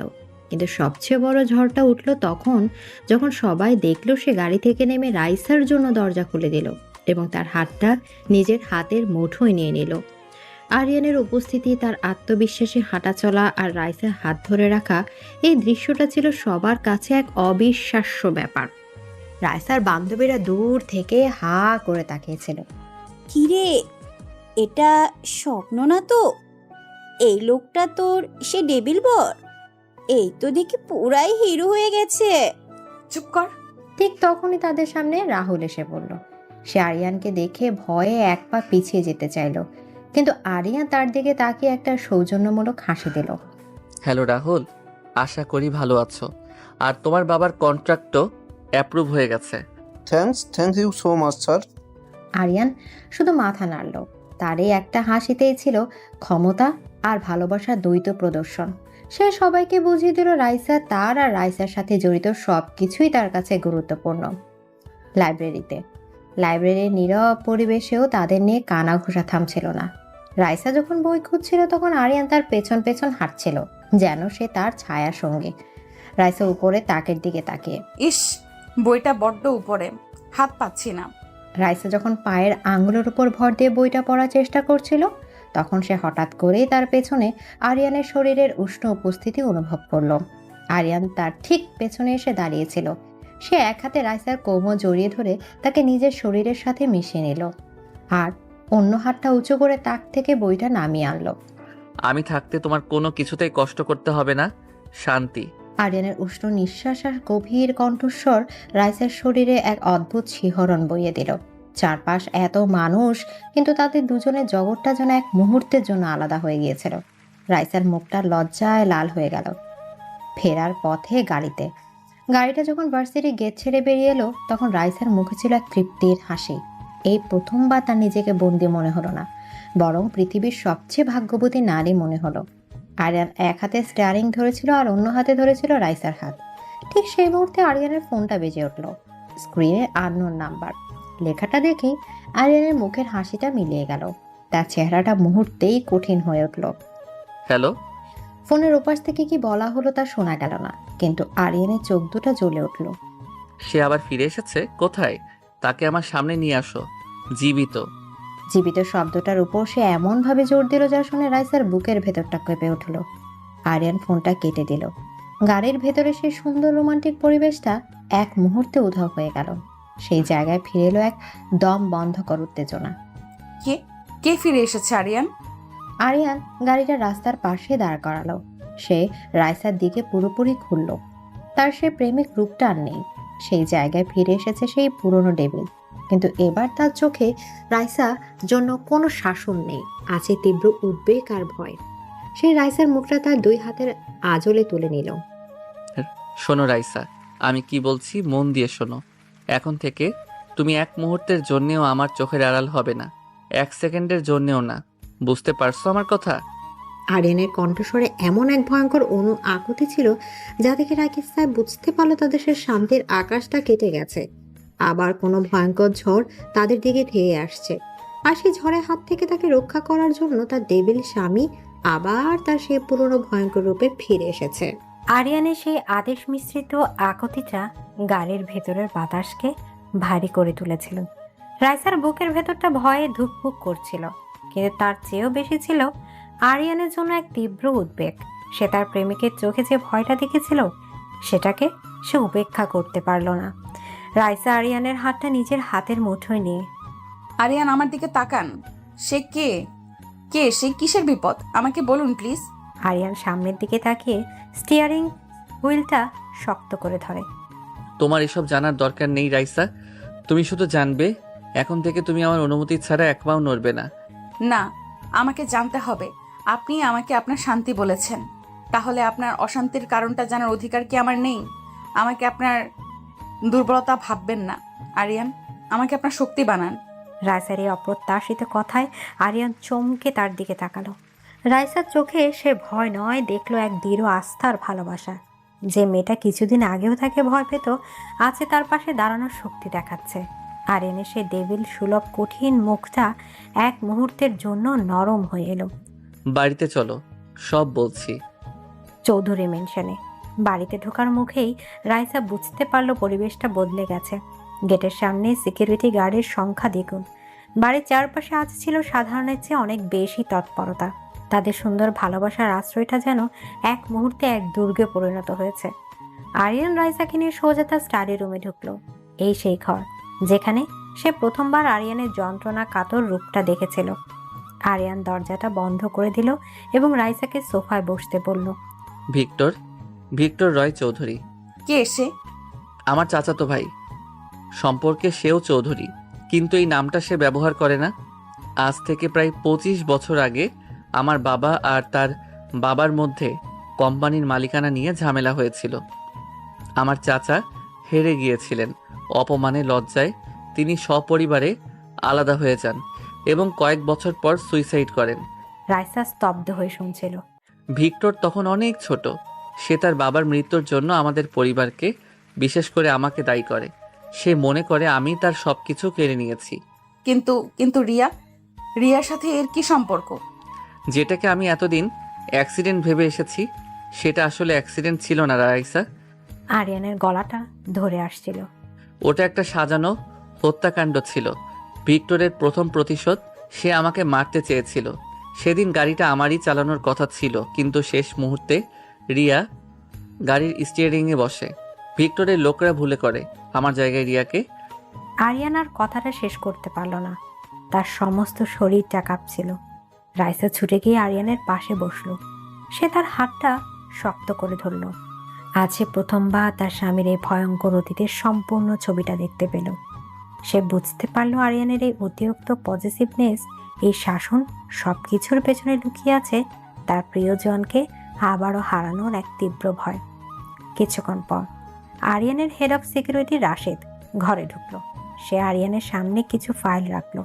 স্যার, খবর কনফার্মড ডিরেক্টর দেখে ফিরেছে।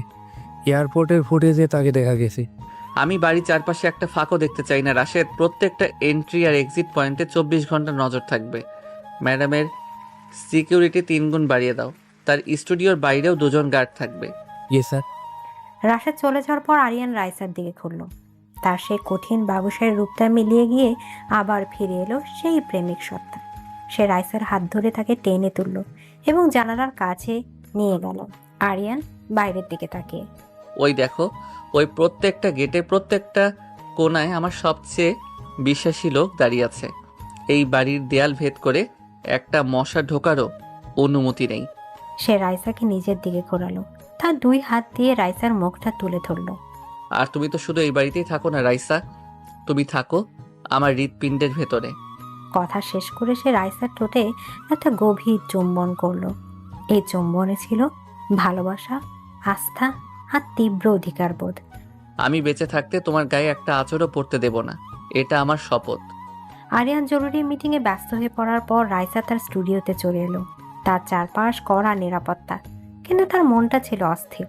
সে চেষ্টা করছিল ডিজাইনের মধ্যে ডুবে গিয়ে বাইরের পৃথিবীটা ভয়ঙ্কর বাস্তবতাটাকে ভুলে থাকতে। সে তার বিশাল কম্পিউটার স্ক্রিনে একটা 3D মডেলিং সফটওয়্যারে কাজ করছিল। হঠাৎ করে স্ক্রিনটা কয়েক মুহূর্তের জন্য নিভে গিয়ে আবার জ্বলে উঠল।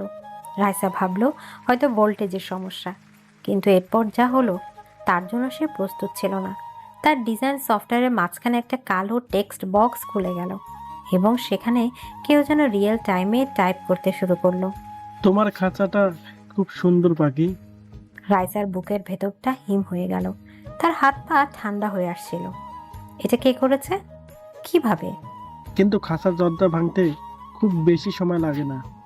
রাইসা ভয়ে চিৎকার করতে চাইল, কিন্তু তার গলা দিয়ে কোনো স্বর বেরোলো না। সে মাউস দিয়ে বক্সটা বন্ধ করার চেষ্টা করলো, কিন্তু পারল না। আরিয়ান কি তোমাকে বলেছে রিয়া দেখতে ঠিক তোমার মতোই হাসতো? এই শেষ বাক্যটা ছিল রাইসার জন্য সবচেয়ে বড় আঘাত। তার মানে শত্রু শুধু বাইরে নয়, সে তার খোঁজ খবরও রাখে। সে তাদের ব্যক্তিগত কথাও জানে। মেসেজটা এক ঝটকায় উধাও হয়ে গেল, আর তার জায়গায় স্ক্রিনের মাঝখানে ফুটে উঠল টকটকে লাল একটা গোলাপের ছবি, যে গোলাপের পাপড়ি বেয়ে রক্ত ঝরছে। এরপর কম্পিউটারটা হঠাৎ করে শাটডাউন হয়ে গেল। স্টুডিওর উজ্জ্বল আলোয় করা নিরাপত্তার ঘেরা টোপের মধ্যে বসে রাইসা ভয়ে কাঁপতে লাগলো। সে বুঝতে পারল ডেভিলের শত্রু শুধু শক্তিশালী নয়, সে অদৃশ্য। আর সে ইতিমধ্যে দুর্গের ভেতর ঢোকার পথ খুঁজে বের করে ফেলেছে। কম্পিউটারের অন্ধকার স্ক্রিনটার দিকে তাকিয়ে রাইসার মনে হচ্ছিল সে যেন এক অতল গহ্বরের দিকে তাকিয়ে আছে। ডিক্টরের পাঠানো মেসেজের শেষ বাক্যটা, আরিয়ান কি তোমাকে বলেছে রিয়া দেখতে ঠিক তোমার মতোই হাসতো? একটা বিষাক্ত সাপের মতো তার আত্মাকে দংশন করেছিল। তার মানে শত্রু শুধু তার অস্তিত্ব সম্পর্কেই জানে না, সে তাদের সম্পর্কের সবচেয়ে দুর্বল এবং যন্ত্রণাদায়ক জায়গাটাও চেনে। কয়েক মুহূর্তের জন্য তার পুরো শরীরটা অবশ হয়ে গিয়েছিল। তারপর তার ভেতর থেকে একটা তীব্র চিৎকার বেরিয়ে এলো। আরিয়ান! তার আর্তনাদ রাতের নীরবতা ছিন্ন ভিন্ন করে দিল। স্টুডিওর বাইরে থাকা গার্ডরা এক ঝটকায় দরজা খুলে ভেতরে ঢুকলো, আর তাদের পেছন পেছন প্রায় ঝড়ের বেগে ঘরে প্রবেশ করলো আরিয়ান। তার মিটিং অসমাপ্ত রেখে সে ছুটে এসেছে। সে রাইসাকে দেখল, ভয়ে ফ্যাকাশে কাঁপতে থাকা রাইসা, যে তার হাতটা দিয়ে কম্পিউটারের অন্ধকার স্ক্রিনটার দিকে ইশারা করছে। কম্পিউটার, একটা মেসেজ। ওখানে, এই বাড়ির ভেতরে।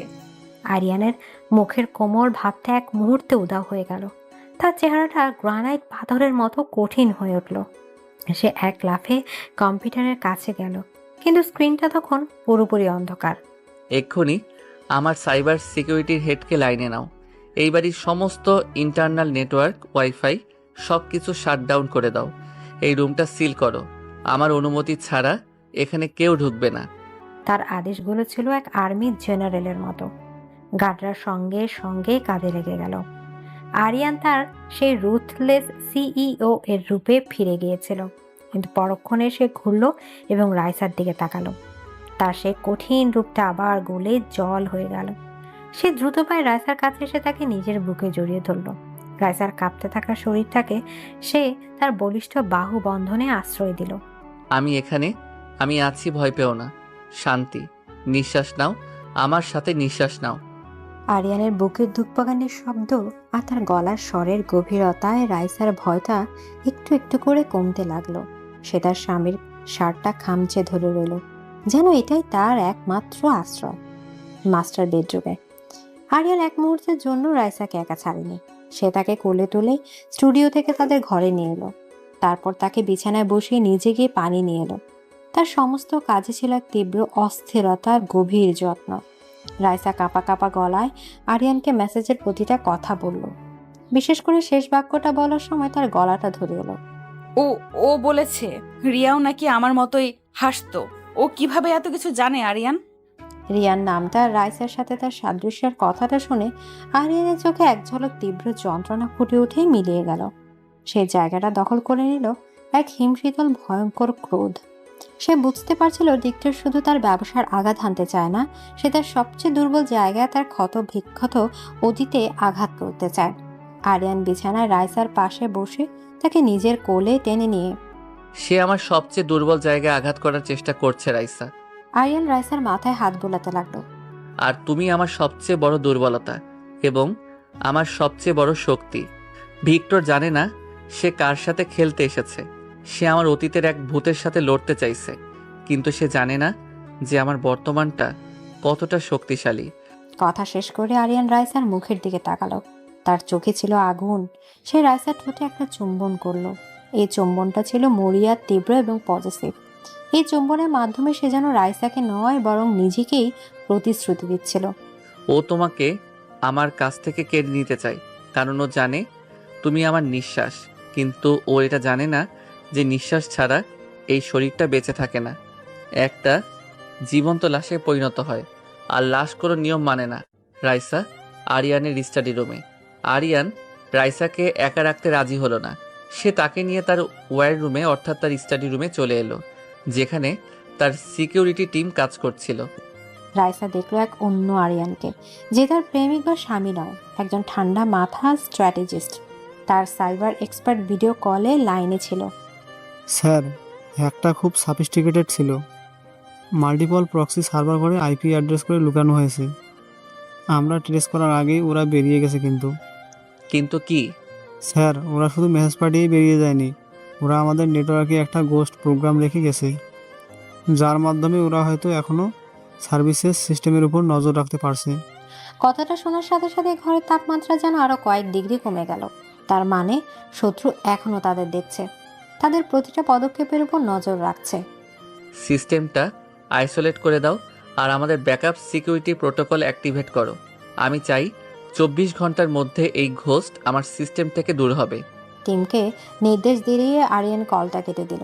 সে ঘরের বিশাল স্ক্রিনের দিকে তাকিয়েছিল, যেখানে বাড়ির প্রত্যেকটা কোণার সিসিটিভি ফুটেজ দেখা যাচ্ছিল। রাইসা তখন চুপ করে সব দেখছিল। সে তার স্বামীর কাঁধে কতটা দায়িত্ব, কতটা বিপদ তা আজ কাছ থেকে দেখল। তার আর ভয় করলো না, বরং আরিয়ানের জন্য তার মায়া হতে লাগলো। সে ধীর পায়ে আরিয়ানের পেছনে গিয়ে দাঁড়ালো। তারপর কিছু না বলে তার 2 হাত দিয়ে আরিয়ানের কোমর জড়িয়ে ধরে তার চওড়া পিঠে মাথা রাখলো। আমরা একসাথে এর মোকাবেলা করব আরিয়ান। আরিয়ান রাইসার হাতের উপর নিজের হাতটা রাখলো। তার কঠিন মুখটা একটু নরম হলো। সে রাইসার দিকে ঘুরলো আর রাইসাকে নিজের বাহু বন্ধনে নিল।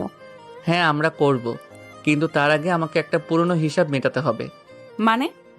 আরিয়ান রাইসার চোখের দিকে সরাসরি তাকিয়ে। কাল আমরা একটা জায়গায় যাব।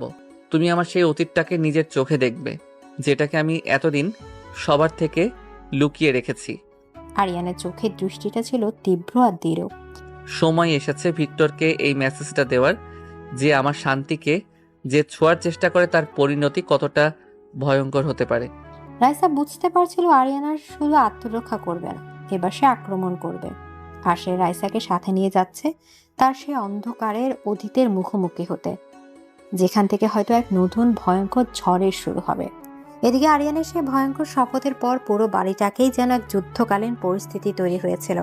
রাইসার প্রতিটা পদক্ষেপ, প্রতিটা মুহূর্ত এখন কঠোর নিরাপত্তার চাদরে মোড়া। কিন্তু অদ্ভুতভাবে এই বন্ধকর পরিবেশেও রাইসা ভয় পাচ্ছিল না, কারণ সে জানতো এই দুর্গের প্রতিটা দেয়াল, প্রতিটা পাহারাদার শুধু একজনের নির্দেশে চলছে, আর সেই একজন তাকে নিজের জীবনের চেয়েও বেশি ভালোবাসে। পরদিন সকালটা ছিল থমথমে। আরিয়ান খুব কম কথা বলছিল। তার পরনে ছিল কালো শার্ট আর ট্রাউজার্স, যা তার চেহারার কাঠিন্যকে আরো বাড়িয়ে তুলেছিল। রাইসা যখন তৈরি হয়ে নিচে নামলো, তখন আরিয়ান তার জন্য অপেক্ষা করছিল। তুমি তৈরি তো? আমি আপনার সাথে যে কোনো জায়গায় যেতে তৈরি আরিয়ান। রাইসার এই সিম্পল উত্তরে আরিয়ানের কঠিন মুখটাতে এক ঝলক নরম ভাব খেলে গেল। সে এগিয়ে এসে রাইসার হাতে একটা ছোট চৌকো আকৃতির লকেট ধরে দিল। এটা সব সময় তোমার গলায় থাকবে। এটা শুধু একটা লকেট নয়, একটা প্যানিক বাটন আর ট্র্যাকার। যদি কখনো কোনো পরিস্থিতিতে আমরা আলাদা হয়ে যাই বা তুমি সামান্যতম বিপদ অনুভব করো, শুধু এটা চেপে ধরবে। আমি পৃথিবীর যেখানে থাকি তোমার কাছে পৌঁছে যাব। এই উপহারটা কোনো প্রেমিক তার প্রেমিকাকে দেয় না, দেয় একজন যোদ্ধা তার সবচেয়ে মূল্যবান সম্পদকে রক্ষা করার জন্য। রাইসা কোনো কথা না বলে লকেটটা পরে নিল। গাড়িতে তাদের যাত্রাপথটা ছিল দীর্ঘ। তার শহরের কোলাহল ছেড়ে বেরিয়ে যাচ্ছিল। তাদের কালো আর্মার্ড গাড়ির সামনে পেছনে ছিল আরো দুটো সিকিউরিটি কনভয়। রাইসা প্রথমবার কাছ থেকে দেখেছিল আরিয়ান চৌধুরীর আসল জগৎ, যে জগতে ভালোবাসা আর বিপদ হাত ধরাধরি করে চলে। প্রায় 2 ঘন্টা পর তাদের গাড়িটা একটা নির্জন, প্রায় ভুলে যাওয়া রাস্তায় ঢুকলো। দুপাশে ঘন জঙ্গল। আরো কিছুক্ষণ চলার পর গাড়িটা এসে থামলো একটা বিশাল লোহার গেটের সামনে, যা মরিচাকা পড়ে প্রায় ধ্বংস হয়ে গেছে। গেটের ওপাশে যা দেখা যাচ্ছিল তা এক কথা অবিশ্বাস্য, একটা বিশাল পোড়া বাড়ি। এক সময় হয়তো এটা খুব সুন্দর কোনো মেনশন ছিল, কিন্তু এখন শুধু তার কঙ্কালটা দাঁড়িয়ে আছে। দেয়ালগুলো আগুনে পুড়ে কালো হয়ে গেছে। ছাদের জায়গায় ফাঁকা আকাশ, চারদিকটা বুনো লতা পাতায় ছেয়ে গেছে। এটা কোন জায়গা? আরিয়ান গাড়ির জানালা দিয়ে তাকিয়ে ভারী গলায়, এটা আমার শেষ হয়ে যাওয়ার জায়গা রাইসা, আর ভিক্টরের শুরু হওয়ার জায়গা। পোড়াবাড়ির ভেতরে গাড়ি থেকে নেমে আরিয়ান রাইসার হাতটা শক্ত করে ধরল। তার একসাথে সেই ধ্বংসস্তূপের দিকে এগিয়ে গেল। বাড়ির ভেতরে ঢোকার পর এক স্বেচ্ছাতে বা পোড়া গন্ধ রাইসার নাকে এসে লাগলো। আরিয়ান তাকে নিয়ে হাঁটতে হাঁটতে একটা বিশাল হলের মাঝখানে এসে দাঁড়ালো, যার ছাদটা পুরোপুরি ধসে পড়েছে। এখানে সেদিন পার্টিটা হয়েছিল। রিয়ার জন্মদিন ছিল। খুব সেজেছিল ও, ঠিক যেন একটা পরী। আরিয়ানের কণ্ঠস্বরটা অতীতের স্মৃতিতে ডুবে যাচ্ছিল।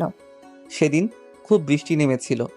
আমি ওকে বারবার বলেছিলাম এই বৃষ্টিতে গাড়ি নিয়ে বেরোনোর দরকার নেই, কিন্তু ও খুব জেদি ছিল, আমার কোনো কথাই শোনেনি। আরিয়ান একটা দীর্ঘশ্বাস ফেলল। আমাদের মধ্যে ঝগড়া হয়েছিল, খুব ঝগড়া। আমি ওর ওপর চিৎকার করেছিলাম। আমার শেষ কথাগুলো, ওর সাথে আমার শেষ কথাগুলো ছিল শুধু রাগ আর বিরক্তি। এই স্বীকারোক্তিটা করার সময় আরিয়ানের গলাটা ধরে এলো। যে মানুষটা পুরো পৃথিবীর সামনে কঠিন হয়ে থাকে, সে আজ তার ভালোবাসার সামনে তার সবচেয়ে বড় দুর্বলতা, তার সবচেয়ে গভীর অনুশোচনার কথাটা স্বীকার করে নিল। রাইসা আরিয়ানের হাতটা আরো শক্ত করে ধরে। এটা আপনার ভুল ছিল না আরিয়ান, যা হওয়ার ছিল তা হয়েছে। এর পরিণাম আপনি নিজেকে দোষ দিতে পারেন না। পারি না? আমি যদি সেদিন ওর সাথে ওইভাবে ঝগড়া না করতাম, তাহলে হয়তো ও জেদ করে গাড়িটা নিয়ে বের হতো না। আমি যদি ওর পিছু পিছু যেতাম, তাহলে হয়তো। রাইসা আরিয়ানের কষ্টটা সহ্য করতে পারছিল না। সে আরিয়ানকে থামিয়ে দিয়ে তাকে নিজের বুকের কাছে জড়িয়ে ধরল। এ পোড়াবাড়ির ধ্বংসস্তূপের মাঝে দুটো বর্তমান মানুষ একে অপরের অতীতের ক্ষতটাকে সারিয়ে তোলার চেষ্টা করছিল। এই পোড়াবাড়ির ধ্বংসস্তূপের মাঝে দুটো বর্তমানে মানুষ একে অপরের অতীতের ক্ষতটাকে সারিয়ে তোলার চেষ্টা করছিল। কিছুক্ষণ পর রাইসার স্পর্শে আরিয়ান ধীরে ধীরে শান্ত হলো। তা সে যন্ত্রণাকাতর ভাবটা কেটে গিয়ে সেই জায়গায় ফিরে এলো এক শীতল দৃঢ় সংকল্প।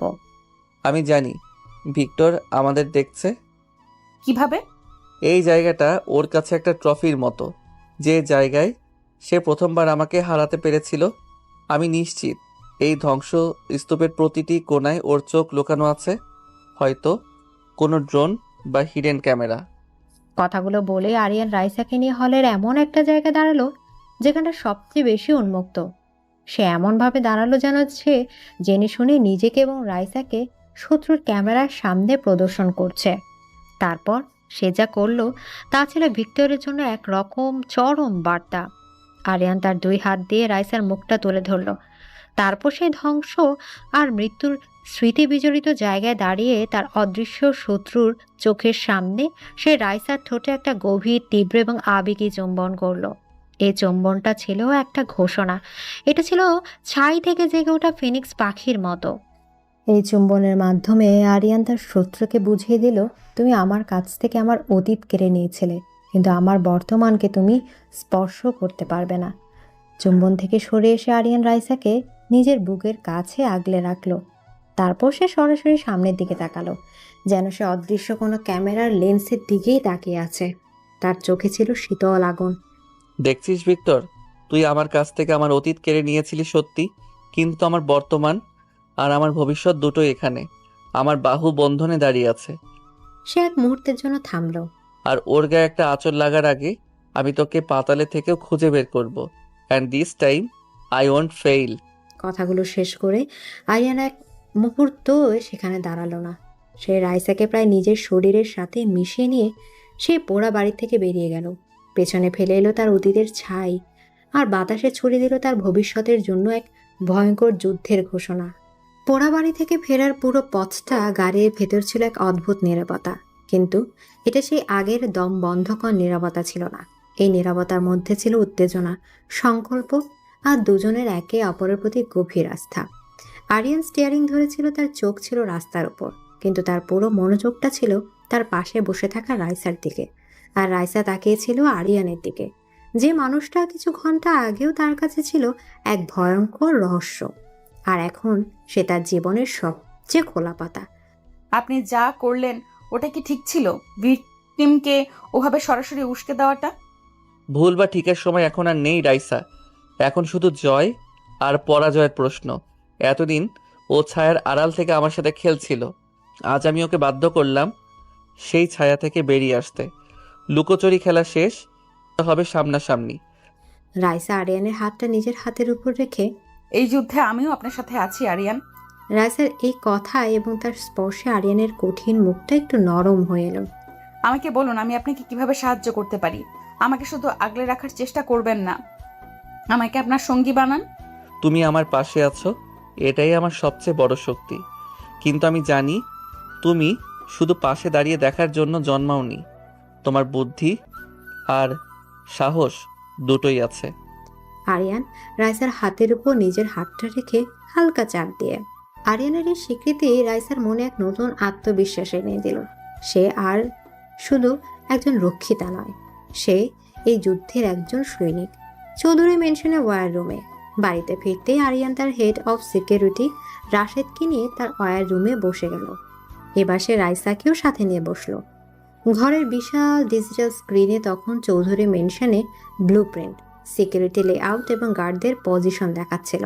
স্যার, ডিরেক্টরের সব পরিচিত আস্তানায় আমরা নজর রাখছি, কিন্তু সে খুব দ্রুত সে নিজের কোনো চিহ্নই রাখছে না। ও নিজের চিহ্ন রাখবে না রাশেদ, ও অন্য কাউকে ব্যবহার করবে, এমন কাউকে যাকে আমরা সন্দেহ করতে পারবো না। রাইসা চুপ করে সব শুনছিল। তার চোখ ছিল স্ক্রিনে ভেসে থাকা বাড়ির বিশাল ব্লু প্রিন্টের উপর। একজন আর্কিটেক্ট হিসেবে একটা বাড়ির গঠন, তার গোপন পথ, তার দুর্বল জায়গাগুলো তার চেয়ে ভালো আর কেউ জানে না।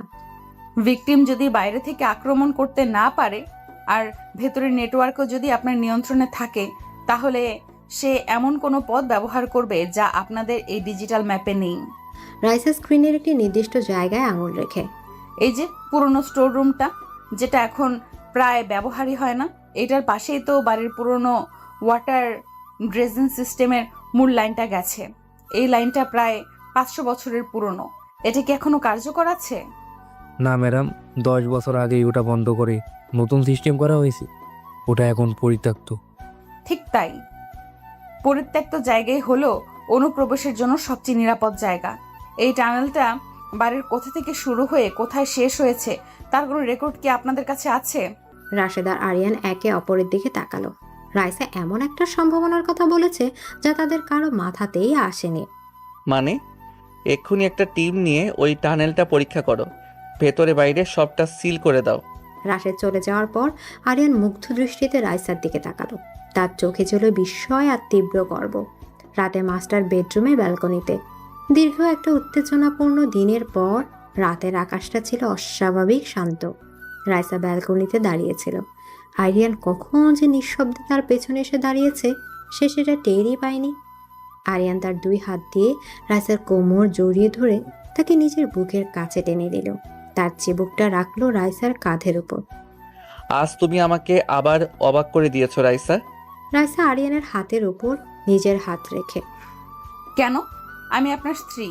আপনার দুর্গে যদি কোনো ফাটল থাকে সেটা খুঁজে বের করা তো আমারই দায়িত্ব।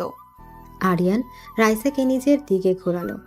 আমি তোমাকে পাওয়ার জন্য 7 বছর অপেক্ষা করেছি, সত্যি, কিন্তু আমি এটা জানতাম না যে আমি শুধু একজন স্ত্রীকে নয়, একজন রানীকে পেতে চলেছি। আমার এই রাজ্যের, আমার এই দুর্গের একমাত্র রানী। আরিয়ানের চোখে ছিল তীব্র আবেগ, ভালোবাসার গভীর আস্থা। সে রাইসার মুখের উপর ঝুঁকে এসে তাকে চুম্বন করলো। এই চুম্বনটা ছিল দিনের সমস্ত ক্লান্তি, সমস্ত ভয়কে ধুয়ে দেওয়ার মতো। এটা ছিল দুটো সঙ্গীর একে অপরের প্রতি নির্ভরতার প্রকাশ। আরিয়ান রাইসাকে কোলে তুলে নিয়ে ঘরের ভেতর চলে এলো। সে রাইসাকে বিছানায় শুইয়ে দিয়ে তার উপর ঝুঁকে পড়ল। তুমি আমার রাইসা, শুধু আমার। এই যুদ্ধের শেষে জয় বা হার যাই হোক, তুমি আমারই থাকবে। আমি সারা জীবন আপনারই থাকবো। আরিয়ান আর কোনো কথা বলল না। সে রাইসার ঠোঁটে, গলায়, কাঁধে ভালোবাসার চিহ্ন এঁকে দিতে লাগলো। রাইসাও তার স্বামীর সেই তীব্র পজিটিভ ভালোবাসার কাছে নিজেকে সঁপে দিল। তাদের দুজনের শরীর আর আত্মা যেন এক হয়ে এই ভয়ঙ্কর রাতের মুখোমুখি হওয়ার জন্য শক্তি সঞ্চয় করছিল। মাঝরাতে রাইসা আরিয়ানের বুকের উপর মাথা রেখে ঘুমিয়েছিল। হঠাৎ করে আরিয়ানের ব্যক্তিগত ফোনটা, যেটা সে সবসময় নিজের কাছে রাখে, যেটা ভাইব্রেট করে উঠল। আরিয়ানের ঘুমের মধ্যে ফোনটা তুলে স্ক্রিনের দিকে তাকালো, আর সাথে সাথে তার পুরো শরীরটা পাথরের মতো শক্ত হয়ে গেল। তার মুখের সেই প্রেমিক রূপটা উধাও হয়ে গিয়ে ফিরে এলো এক হিম শীতল ভয়ঙ্কর টেবিলের ছাপ। কি হয়েছে আরিয়ান? আরিয়ান কোনো উত্তর দিল না। সে শুধু ফোনটা রাইসার চোখের সামনে ধরল। রাইসা দেখলো স্ক্রিনে একটা লাইভ ভিডিও চলছে। ভিডিওটা তাদের নিজেদের বাড়ির, অর্থাৎ রাইসার বাবা মায়ের বাড়ির ড্রয়িং রুমের। তার বাবা আর মা সোফায় বসে টিভি দেখছেন। তারা কিছুই জানেন না যে কোনো এক অদৃশ্য চোখ তাদের উপর নজর রাখছে। আর সেই ভিডিওর নিচে টাইপ করা একটা মেসেজ, তোমার আনিকে রক্ষা করছো, খুব ভালো, কিন্তু তোমার রাজ্যের সাধারণ প্রজাদের কথা কি ভুলে গেলে আরিয়ান? মেসেজটা পড়ার সাথে সাথে রাইসার বুকের ভেতরটা হিম হয়ে গেল। ভিক্টর তাদের দুর্গে ঢুকতে পারেনি, তাই সে আঘাত করেছে দুর্গের বাইরে সবচেয়ে দুর্বল জায়গায়।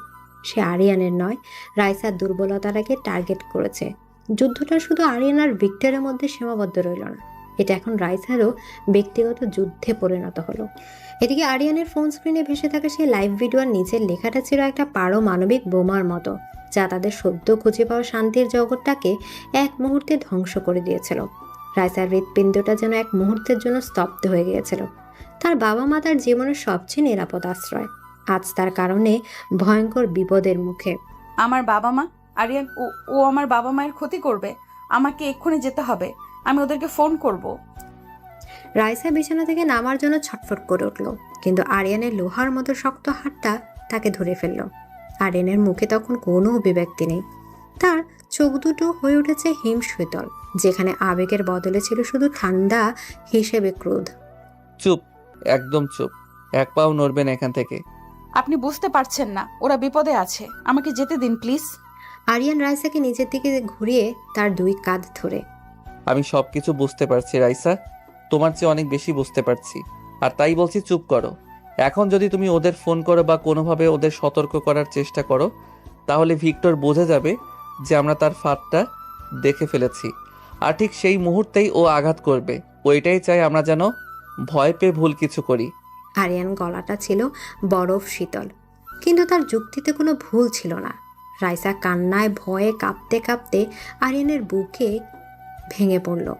আরিয়ান রাইসাকে শক্ত করে জড়িয়ে ধরে, কথা দিচ্ছি তোমার বাবা মায়ের গায়ে একটা আঁচড়ও লাগবে না, কিন্তু তার জন্য তোমাকে আমার উপর বিশ্বাস রাখতে হবে, পারবে না? রাইসা কোনো কথা না বলে শুধু মাথা নাড়ল। সে তার স্বামীর ওপর বিশ্বাস করা ছাড়া আর কিছুই করতে পারত না। আরিয়ান রাইসাকে নিয়ে তার ওয়ার রুমে চলে এলো। ঘরের বিশাল স্ক্রিনে তখন 2টো ভিডিও পাশাপাশি চলছিল। একটা ভিক্টরে পাঠানো লাইভ স্ট্রিম, আর অন্যটা আরিয়ানের নিজের সিকিউরিটি সিস্টেমের। আরিয়ান তার হেড অফ সিকিউরিটি রাশেদকে লাইনে নিল। রাশেদ, আমার শ্বশুর শাশুড়ির বাড়ির চারপাশে এই মুহূর্তে আমাদের সেরা টিম পাঠাও। Silent position. বাড়ির 1 কিলোমিটারের মধ্যে যেন একটা পাখিও ঢুকতে না পারে। প্রতিটা গলি, প্রতিটা ছাদ, সব আমার নিয়ন্ত্রণে চাই। রাশেদ ফোনের ওপাশ থেকে, স্যার, ওখানে আমাদের 2জন লোক তো আগেই থেকেই আছে। আমি 2জন লোক চাই না রাশেদ, আমি ওখানে একটা অদৃশ্য দুর্গ চাই। এক্ষুনি 5 মিনিটের মধ্যে আমি তোমার কনফার্মেশন চাই। আরিয়ানের এই রূপটা ছিল ভয়ঙ্কর। সে আর প্রেমিক বা স্বামী ছিল না, ছিল এক নির্মম সেনাপতি। আরও একটা কাজ, ভিক্টরের যতগুলো পরিচিত আস্তানা আছে সবগুলোতে একযোগে রেড করো। ওর ডান হাত বাম হাত পার্টনার যাকে পারো তুলে আনো। কাল সকালের সূর্য ওঠার আগে আমার টেবিলে ভিক্টরের বিরুদ্ধে একটা শক্তিশালী লিভারেজ চাই। I don't care how you do it, just get it done. Raisa স্তব্ধ হয়ে তার স্বামীর এক ডেভিল রূপটা দেখছিল। যে মানুষটা তার জন্য পুরো পৃথিবীটা উলটপালট করে দিতে পারে, সে তার ভালোবাসাকে রক্ষা করার জন্য কতটা ভয়ঙ্কর হতে পারে তা সে আজ নিজের চোখে দেখেছিল। সে রাতটা ছিল তাদের জীবনের সবচেয়ে দীর্ঘ রাত। তারা দুজনেই ওয়্যার রুমে বসেছিল। স্ক্রিনে তার বাবা মাকে দেখছিল, যারা তাদের উপর ঘনিয়ে আসা বিপদ সম্পর্কে কিছুই না জেনে নিশ্চিন্তে টিভি দেখছিলেন, রাতের খাবার খাচ্ছিলেন। আরিয়ান রাইসাকে এক মুহূর্তের জন্য নিজের কাছ থেকে আলাদা করেনি। সে তাকে নিজের পাশে বসিয়ে রেখেছিল, তার হাতটা শক্ত করে ধরে রেখেছিল। সময় যত গড়াচ্ছিল, রাইসার ভেতরের ভয়টা ধীরে ধীরে এক শীতল ক্রোধে পরিণত হচ্ছিল। রাইসা স্ক্রিনের দিকে তাকিয়ে কঠিন গলায়, ও শুধু আপনার শত্রু নয় আরিয়ান, যে আমার নিরপরাধ বাবা মাকে তার নোংরা খেলার খুঁটি বানিয়েছে, সে আমারও শত্রু। আমি ওকে ছাড়বো না। রাইসার কণ্ঠস্বরে দৃঢ়তায় আরিয়ান তার দিকে তাকালো। সে রাইসার চোখে ভয় নয়, দেখলো এক বাঘিনীর হিংস্রতা। এটাই তো আমি চাই। আমার রানী শুধু রাজ্য সামলায় না, সে লড়তেও জানে। এই ভয়ঙ্কর বিপদের মুহূর্তেও তাদের মধ্যে জন্ম নিয়েছিল এক নতুন আরো গভীর বোঝাপড়া। তারা এখন আর শুধু স্বামী স্ত্রী নয়, তারা ছিল এক যুদ্ধের দুই সঙ্গী। ভোরের ঠিক আগে যখন রাতের অন্ধকারটা ফিকে হয়ে আসছিল, ঠিক তখনই রাশেদের ফোনটা এলো। স্যার, ওরা এসেছে। 2টো লোক বাড়ির পিছনে দেওয়াল টপকে ভেতরে ঢোকার চেষ্টা করেছে। আমাদের স্নাইপাররা পজিশনে আছে। হুকুম দিন স্যার। না, ওদেরকে গুলি করবে না, let them get in. Aryan, Aryan রাইসার হাতে চাপ দিয়ে শান্ত থাকতে ইশারা করে। রাশেদ, ওরা ভেতরে ঢোকার সাথে সাথেই সমস্ত এক্সিট পয়েন্ট বন্ধ করে দেবে। আমি ওদেরকে জীবিত চাই। পরের কয়েকটা মিনিট ছিল রুদ্ধশ্বাস উত্তেজনা। রাইসা দেখলো 2টো ছায়া মূর্তি নিঃশব্দে তার বাবা মায়ের বাড়ির বাগানে প্রবেশ করলো। আর ঠিক তার পরেই আরিয়ানের টিমের সদস্যরা ভূতের মতো কোথা থেকে উদয় হয়ে সেই লোক দুটোকে জাপটে ধরে অদৃশ্য হয়ে গেল। পুরো অপারেশনটা শেষ হলো 1 মিনিটেরও কম সময়ে। স্যার, টার্গেট আমাদের হেফাজতে। গুড। তার বাবা মায়ের ওপর থেকে তাৎক্ষণিক বিপদটা কেটে গেছে, কিন্তু যুদ্ধটা তখনও শেষ হয়নি। আরিয়ান তার সেই এনক্রিপ্টেড ফোনটা তুলে নিল। তারপর সে ভিক্টরের সেই অজানা নম্বরে একটা মেসেজ টাইপ করতে শুরু করলো। টাইপ করার পর সে ফোনটা রাইসার দিকে ধরল। রাইসা দেখলো আরিয়ান লিখেছে, খেলার নিয়ম এখন বদলে গেছে ভিক্টর। এতদিন তুমি আমার পেছনে ছিলে, আজ থেকে আমি তোমার পেছনে থাকব। তোমার প্রজাদের কথা বলছো? তোমার ওই ছোট বোনটা যে লন্ডনে আর্কিটেকচার নিয়ে পড়াশোনা করে, তার খবর কি? মেসেজটা পড়ে রাইসার পুরো শরীরটা কেঁপে উঠল। আরিয়ান শুধু ভিক্টরের চালটাকেই বানচাল করেনি, সে এবার ভিক্টরের দুর্বল জায়গায় পাল্টা আঘাত করেছে। আরিয়ান রাইসার চোখের দিকে তাকিয়ে মেসেজটা সেন্ড করে দিল। রাইসা দেখলো তার স্বামীর চোখে এক ভয়ঙ্কর প্রতিশোধের আগুন। যে আগুন বলছে এই ডেভিল তার ভালোবাসাকে রক্ষা করার জন্য শুধু প্রতিপক্ষকে হারাতে রাজি নয়, সে প্রতিপক্ষের মতো একই রকম নিষ্ঠুর হতেও এক মুহূর্তের জন্য দ্বিধা করবে না। এদিকে আরিয়ানের পাঠানো মেসেজটা ছিল একটা ঘোষণা, একটা পাল্টা যুদ্ধের ঘোষণা। ওয়্যার রুমের এই শীতল নীরবতার মধ্যে রাইসা তার স্বামীর মুখের দিকে তাকিয়েছিল, যে মুখে কয়েক মুহূর্তেও আগেও ছিল তার বাবা মাকে নিয়ে তীব্র উদ্বেগ। সেই মুখে এখন ফুটে উঠেছে এক শিকারের হিংস্রতা, যে তার প্রতিপক্ষের দুর্বল জায়গাটা খুঁজে পেয়েছে। আরিয়ান, আপনি সত্যিই ওর বোনের? আরিয়ান রাইসার দিকে না তাকিয়ে তার চোখ ফোনের স্ক্রিনে। ও তোমার বাবা মাকে টার্গেট করেছিল রাইসা। ও খেলার সমস্ত নিয়ম ভেঙে দিয়েছে। যুদ্ধে জিততে হলে শত্রুর মতো করেই ভাবতে হয়, শত্রুর চালে তাকেই মাত দিতে হয়। কিন্তু কিন্তু এতে আপনার আর ওর মধ্যে তফাৎটা কি রইল? একজন নিরপরাধ মেয়েকে। রাইসারের প্রশ্নে আরিয়ান এবার তার দিকে সরাসরি তাকালো। তার চোখে রাগ ছিল না, ছিল এক গভীর বোঝাপড়া। আরিয়ান রাইসার কাছে এসে তার গালটা আলতো করে ধরে। তফাৎ আছে শান্তি, অনেক বড় তফাৎ আছে। ও আক্রমণ করে ধ্বংস করার জন্য, প্রতিশোধের আগুনে জ্বলার জন্য, আর আমি আক্রমণ করি রক্ষা করার জন্য। আমার পৃথিবী, আমার জগৎ, আমার সব কিছু শুধু তোমাকে ঘিরে। আর তোমাকে রক্ষা করার জন্য যদি আমাকে ওর চেয়েও বড় ডেভিল হতে হয়, তাহলে আমি 1000 বার হব। আরিয়ানের কণ্ঠস্বরে এমন এক তীব্র আবেগ আর সততা ছিল যে রাইসার সমস্ত দ্বিধা, সমস্ত প্রশ্ন ধুয়ে মুছে গেল। এখন তুমি সিদ্ধান্ত নাও রাইসা, তুমি কি এই ডেভিলের পাশে থাকবে, যে তার ভালোবাসাকে রক্ষা করার জন্য যে কোনো পর্যায় পর্যন্ত যেতে পারে? রাইসা কোনো উত্তর দিল না। সে তার হাতটা বাড়িয়ে আরিয়ানের গালটা স্পর্শ করলো, আর চোখে ছিল অটুট বিশ্বাস। আমি আমার ডেভিলের পাশেই থাকবো সব সময়। এই কথাটাই ছিল আরিয়ানের জন্য যথেষ্ট। সে জেনে গেল এই যুদ্ধে সে একা নয়, তার রানী তার পাশে আছে। একই সময় ভিক্টরের আস্তানায় শহরের বাইরে এক পরিত্যক্ত ওয়্যার হাউসে বসে ভিক্টর তার ল্যাপটপের স্ক্রিনের দিকে তাকিয়েছিল। সে অপেক্ষা করছিল তার পাঠানো হুমকির জবাবে আরিয়ানের কাছ থেকে একটা আতঙ্কিত ফোন কলের। সে ভেবেছিল আরিয়ান তার কাছে ক্ষমা চাইবে, তার পায়ে পড়বে। কিন্তু তার বদলে যখন আরিয়ানের মেসেজটা ঢুকলো, তখন ভিক্টরের পায়ের নিচের মাটি যেন সরে গেল। তোমার এই ছোট বোনটা যে লন্ডনে আর্কিটেকচার নিয়ে পড়াশোনা করে, তার খবর কি?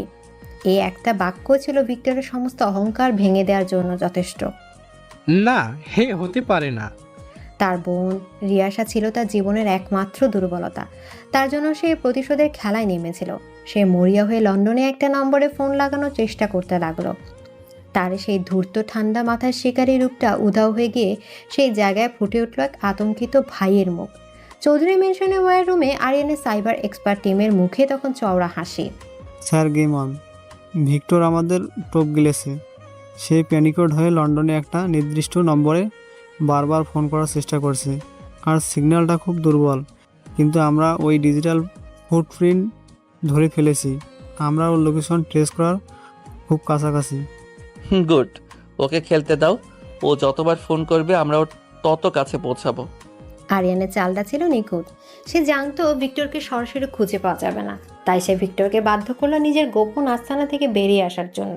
ভোরের আলো ফোটার আগে ব্যালকনিতে দীর্ঘ একটা রুদ্ধশ্বাস অপেক্ষার পর ভোরের আলো ফুটছিল। আরিয়ান আর রাইসা ব্যালকনিতে এসে দাঁড়ালো। চারদিকে তখন রাতের অন্ধকারে রেশ লেগে আছে। আপনার কি মনে হয় না যে আমরা দুজনেই খুব স্বার্থপর আরিয়ান? আরিয়ান রাইসাকে পেছন থেকে জড়িয়ে ধরে তার কাঁধে চিবুক রেখে।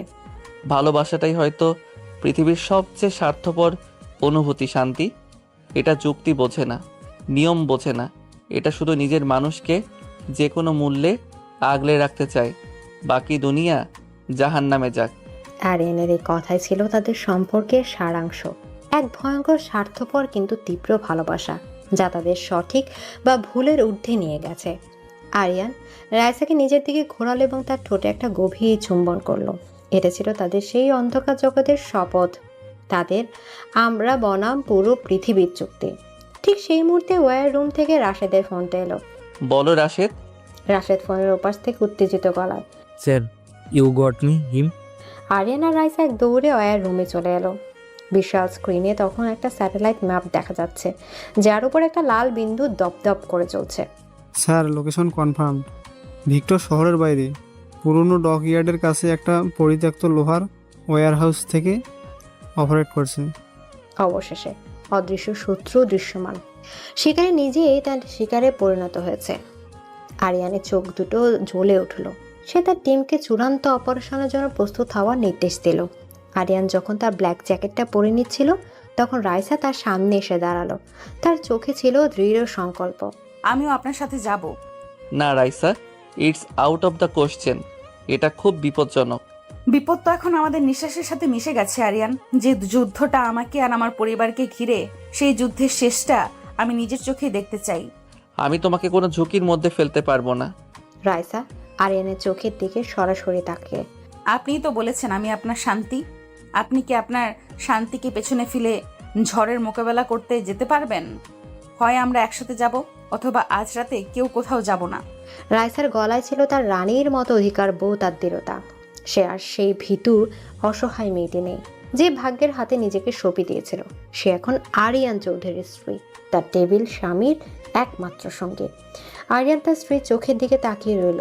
তার চোখে ছিল বিস্ময়, গর্ব আর গভীর ভালোবাসা। সে বুঝতে পারছিল তার পাখিটা এখন আর খাঁচায় বন্দি থাকতে চায় না। সে তার শিকারের পাশে দাঁড়িয়েই আকাশ শাসন করতে চায়।